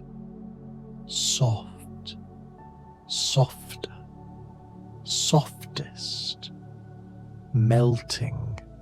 The big fin squid rises in slow motion from the abyss. Magna pinna, its fins enormous, like elephant ears, and its arms extend for lengths that seem impossible, thin as threads, reaching, trailing. Some observations suggest arm spans of over 20 feet. Absurd, improbable, yet real. The big fin drift upward, arms dangling in intricate loops, like cursive writing, like signatures, leaving traces in the water, temporary, fading. Everything leaves traces. You leave traces in the bed, the impression of your body and the warmth. Even when you're deeply asleep, your presence remains, marked, recorded. You're already leaving, already fading into sleep, but traces remain. Breath, heartbeat, the slight movements of dreaming, evidence of the journey, proof of the drift. Bioluminescent jellies produce burst displays when disturbed, sudden illumination, all photophores firing at once, creating starbursts, explosions of light.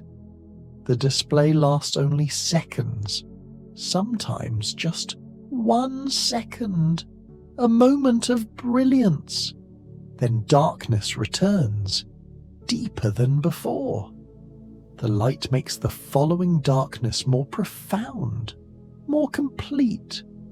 Thoughts burst sometimes as you're falling asleep. Sudden, bright moments of clarity, ideas, memories, then gone. And the darkness after is deeper, richer, closer to true sleep. Don't fight the bursts. They're normal, natural. Just let them flash, fade, return you to the dark.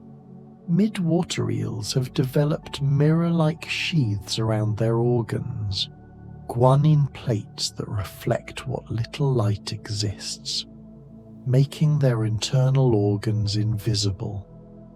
The body becomes transparent except for these reflective shields, which blend with the background. The eel is there but not there, visible but unseen. A paradox swimming through paradoxes. You're there but not there, conscious but drifting, aware but fading, in the space between, the transition zone, neither fully wake nor fully sleep, the twilight, the midwater of consciousness. Hold this space. Feel it. It's dissolving, taking you with it. Certain eel species have giant growing larvae, some reaching over 6 feet long, only to shrink dramatically when they metamorphose into adults. Leptocephali, the transparent leaf-like larvae, drifting for years, growing to impossible sizes, then condensing, compacting, becoming streamlined adults a fraction of their larval length, growing backwards, shrinking into maturity. The ocean doesn't follow land rules, doesn't obey expectations. Sleep doesn't follow wake rules. Consciousness expands, contracts, flows in directions that don't make sense. That's fine. That's how it works. Let it work. Let it flow. Expanding, contracting, finally, releasing. Pelagic worms drift in rhythmic patterns, extending, contracting, their segmented bodies pulsing. Each segment operates semi-independently, yet coordinated, like a train of connected thoughts, each car linked but separate. The whole worm moves as one, decides as one, yet each segment contains its own nerve cluster, its own mini-brain, distributed intelligence, collective decision, unity in multiplicity. Your body is like this, each system operating independently, heart beating, lungs breathing, stomach digesting, yet coordinated, unified. You don't need to manage it, don't need to coordinate it. It knows, has always known. Just let it do what it does, what it's always done, keeping you alive, keeping you safe, even, especially, in sleep. Atolla jellies pulse with transparent bells, rings of red tissue, lines of photophores. When threatened, they spin, rotating rapidly while flashing, the pinwheel defense. But most of the time, no threat, no spinning, just the slow pulse. The gentle contraction, moving through water at the pace of peace, of meditation, of deep, deep rest. Pulse, pulse, pulse. So slow now. Thump, thump, thump. Your heart matching, your breath matching. Everything synchronizing, slowing, approaching stillness, approaching the moment when conscious observation stops, when sleep finally arrives. Red halos appear around some deep medusae. Scientists don't fully understand why. Pigmentation, symbiotic bacteria, optical effects. The halos glow softly in submarine lights, reddish, pinkish, creating rings around the jelly's bell, like crowns, like aurora. Mysteries, so many mysteries. And you don't need answers, don't need explanations. Just drift among the mysteries, held by them, surrounded, safe in not knowing. Colonial radiolarians drift in chains and clusters, single-celled organisms, yet living together, creating structures visible to the unaided eye.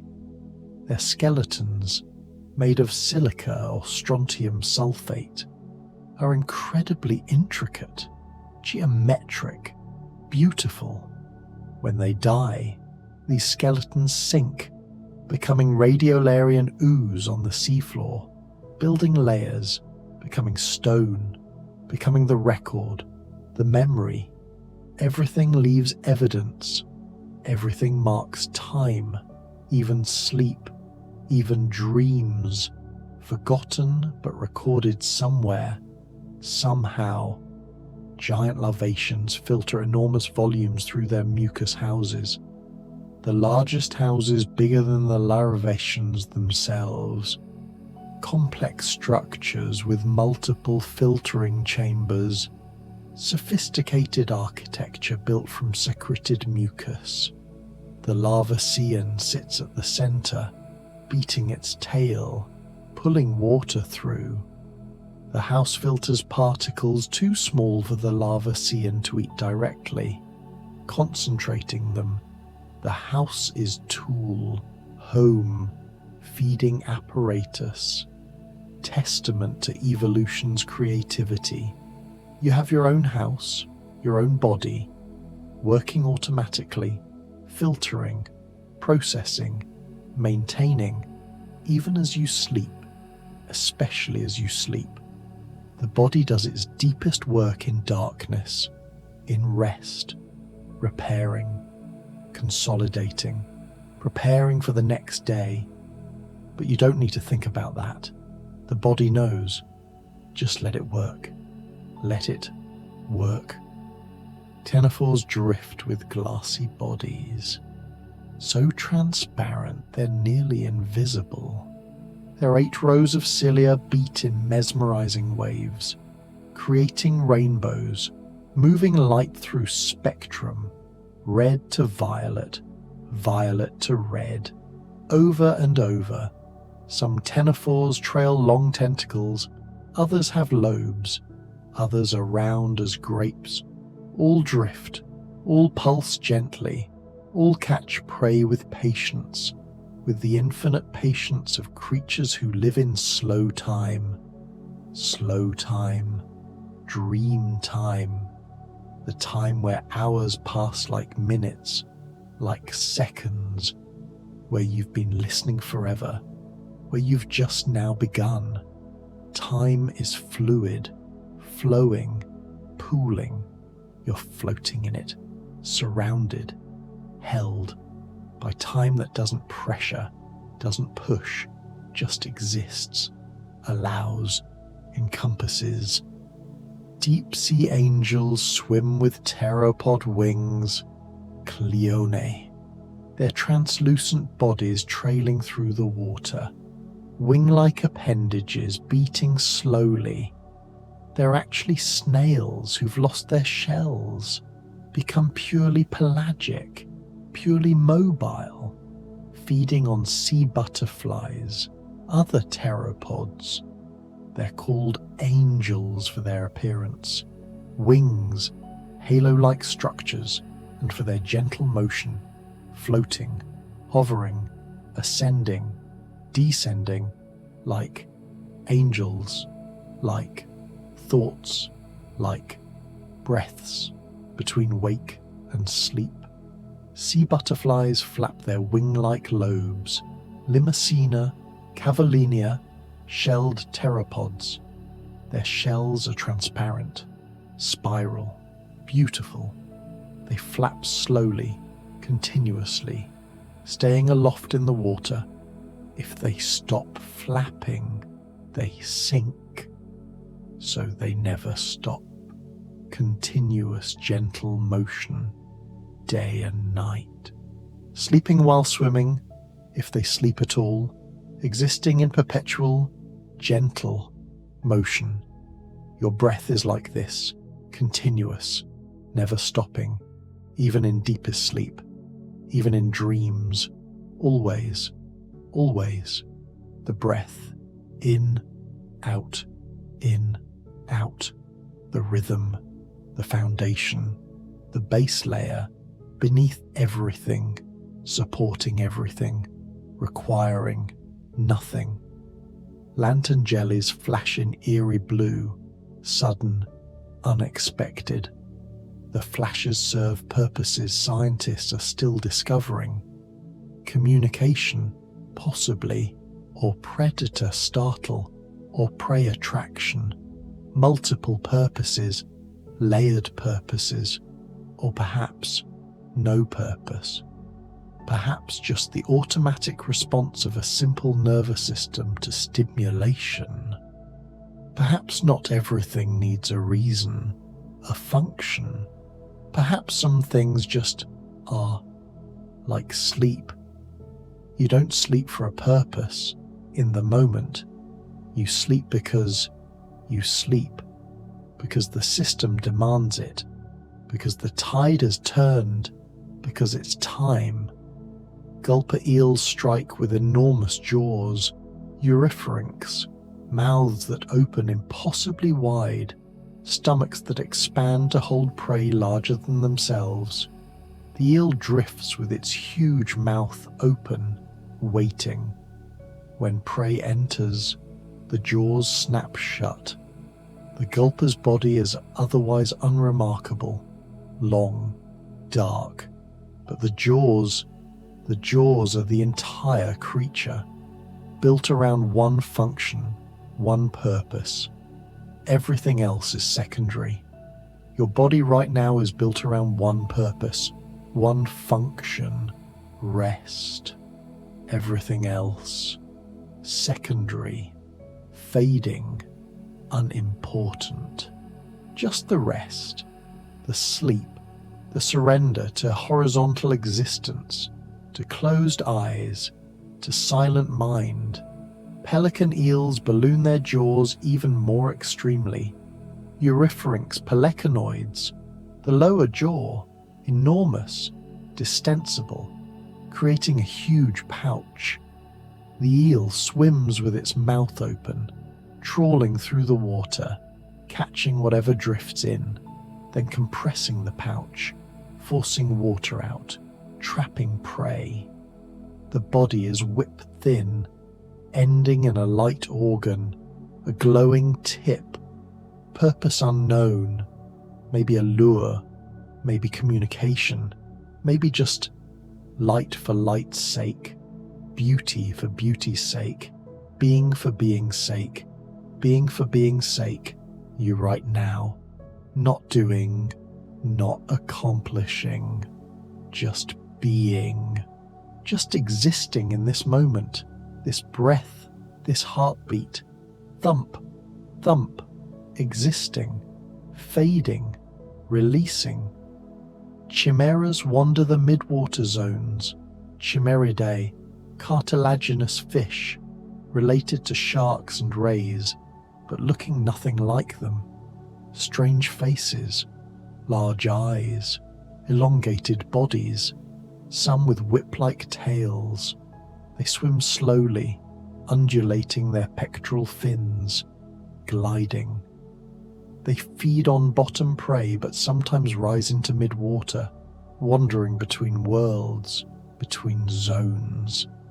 Neither fully of the deep, nor fully of the shallows. In between creatures, liminal, threshold dwellers. You're a threshold dweller now, between wake and sleep, in the liminal space, the neither nor, the both and. This is a sacred space, a powerful space, the threshold where transformation happens, where day becomes night, where consciousness becomes something else.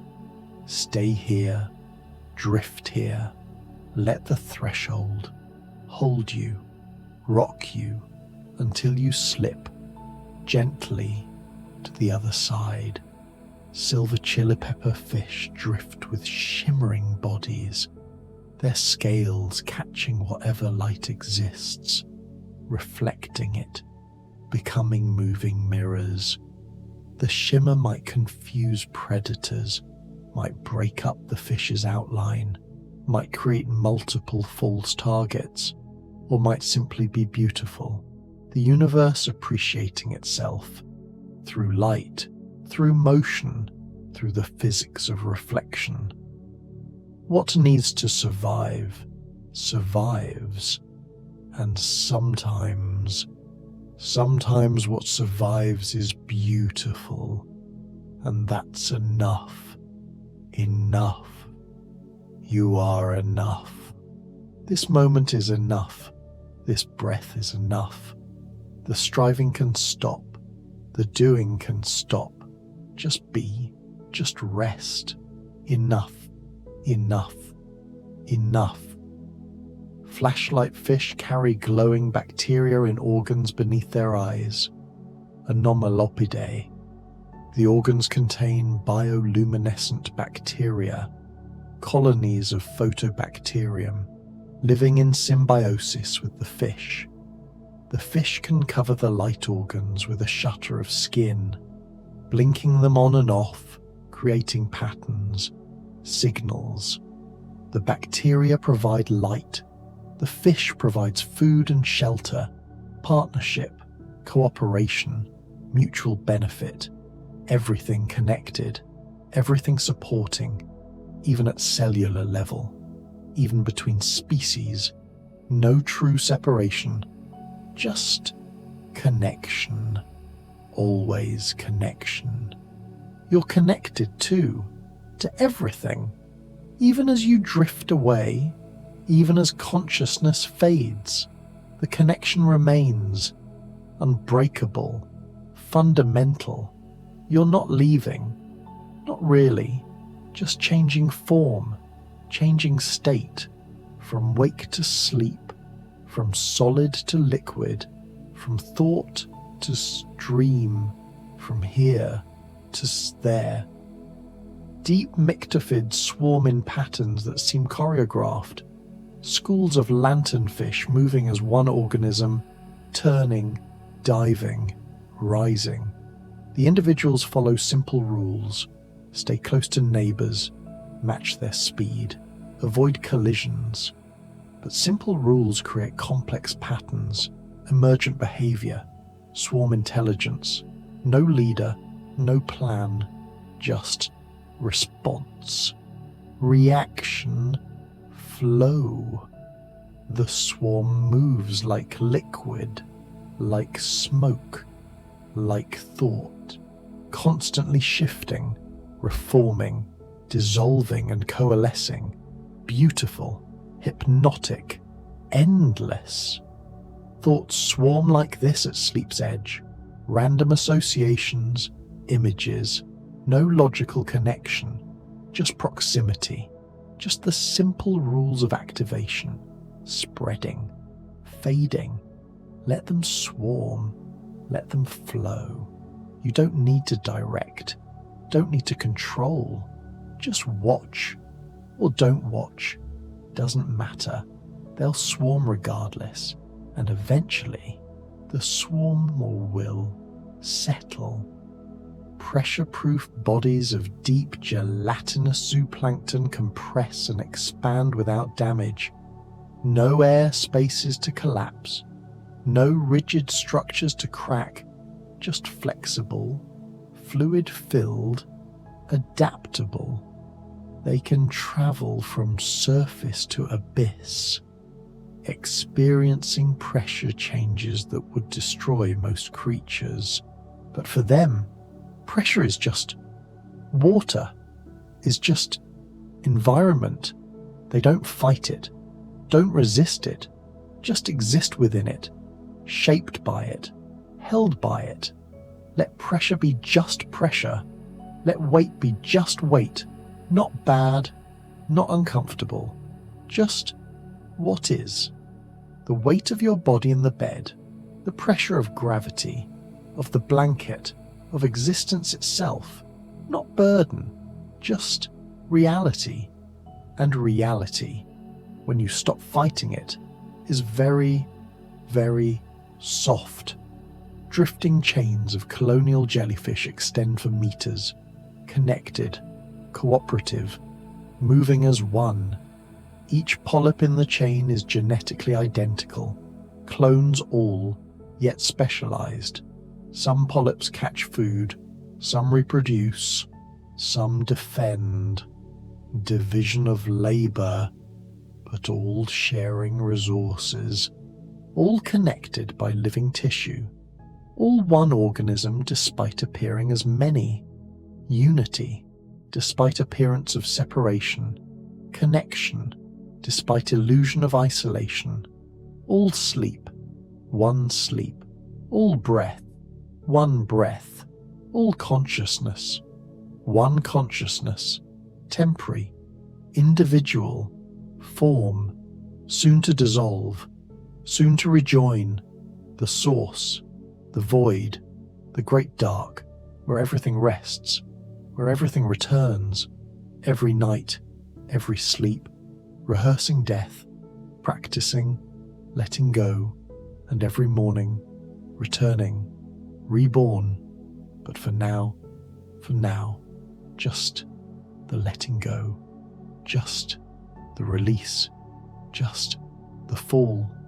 Atoller alarm jellies burst with light when attacked, the pinwheel spinning, calling for help that might not come, but calling anyway, because that's what they do. That's what evolution built them to do. Sometimes it works, sometimes larger predators arrive, distract the attacker, save the jelly. Sometimes no one comes, and the jelly's consumed, its light fading, absorbed into other tissue, other life. Even in death, even in consumption, the atoms persist, rearrange, become something else. Nothing is lost, just transformed, transferred, continued. You won't be lost either, in sleep, just transformed. Consciousness not gone, just rearranged, redistributed. Some part of you, aware, always aware, even in deepest sleep, even in dreamless void, something persists, witnesses, knows. But that's not you. Not the you that's tired, that's fading, that's almost gone.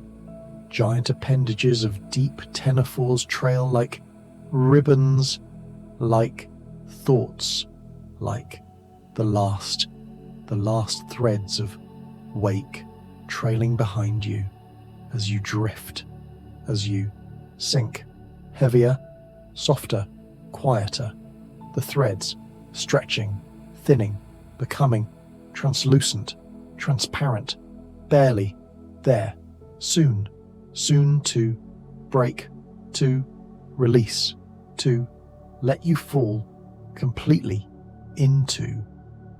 Spookfish have mirrored eyes, unique, split, each eye divided, one part looking up, one part looking down, and the downward part uses mirrors, actual mirrors, to focus light.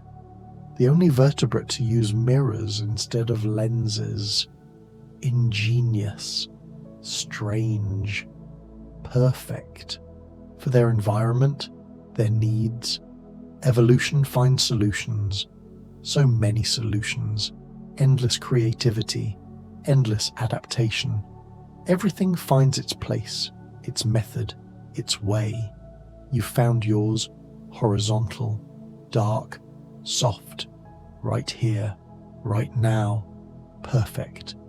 Oarfish drift with ribbon bodies, regalicus, longest bony fish, some reaching 30 feet, undulating through the water like serpents, like silk.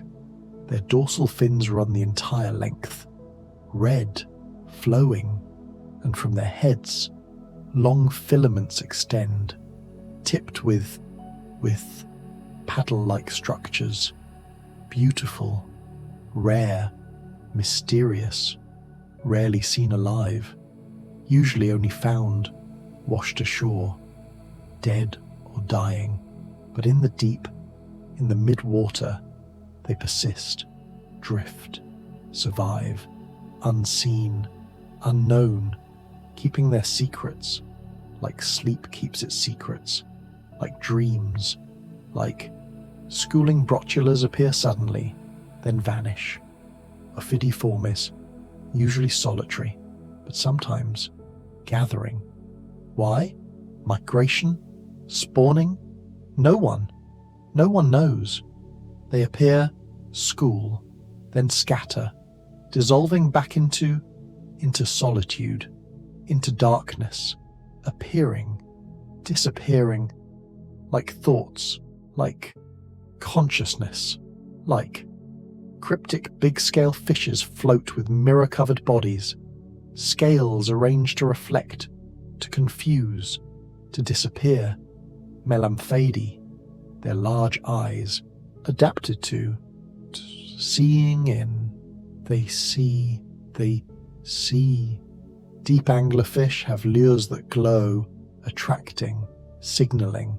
The light comes from bacteria, symbiotic, hosted in the lure, the esker, glowing to attract, to.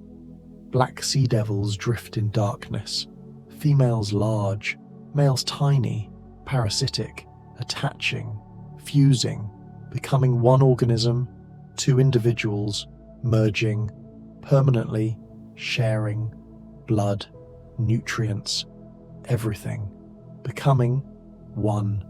Pelagic sea spiders drift, strange, not really spiders, pycnogonids, all legs, mostly legs, bodies reduced to almost nothing, just legs and siphonophore nectophores pulse, swimming bells, propelling the colony, coordinated, moving, all together, all one. Filtering salps create curtains, towers, hanging, drifting, filtering everything, flowing through. Pyrosome colonies float, glow blue trails in darkness, leaving light behind.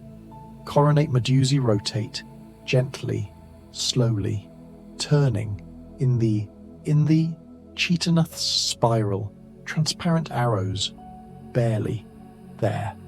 Sea snow grazers drift, feeding on the fall, the constant fall. Theodaria pulse, rhythmic gentle, so gentle. Camouflage experts disappear, becoming nothing, less than ghost shrimp, twilight drifting, almost not there. Snipe eels flattened, strange, so strange. Amphipod clusters drifting together, all together. Deep hydrozoans, gelatinous soft, so soft. Midwater scales shimmer, cloaking, fading, becoming. Bristlemouth migrations, long endless, the journey. The anglerfish larvae, tiny lights, glowing, small, so small. Pale jellyfish, drifting deep, deeper, deepest. Breeding cycles, mysterious, unknown, the mystery. The universe keeps turning. Creatures mid-water whisper their glowing secrets.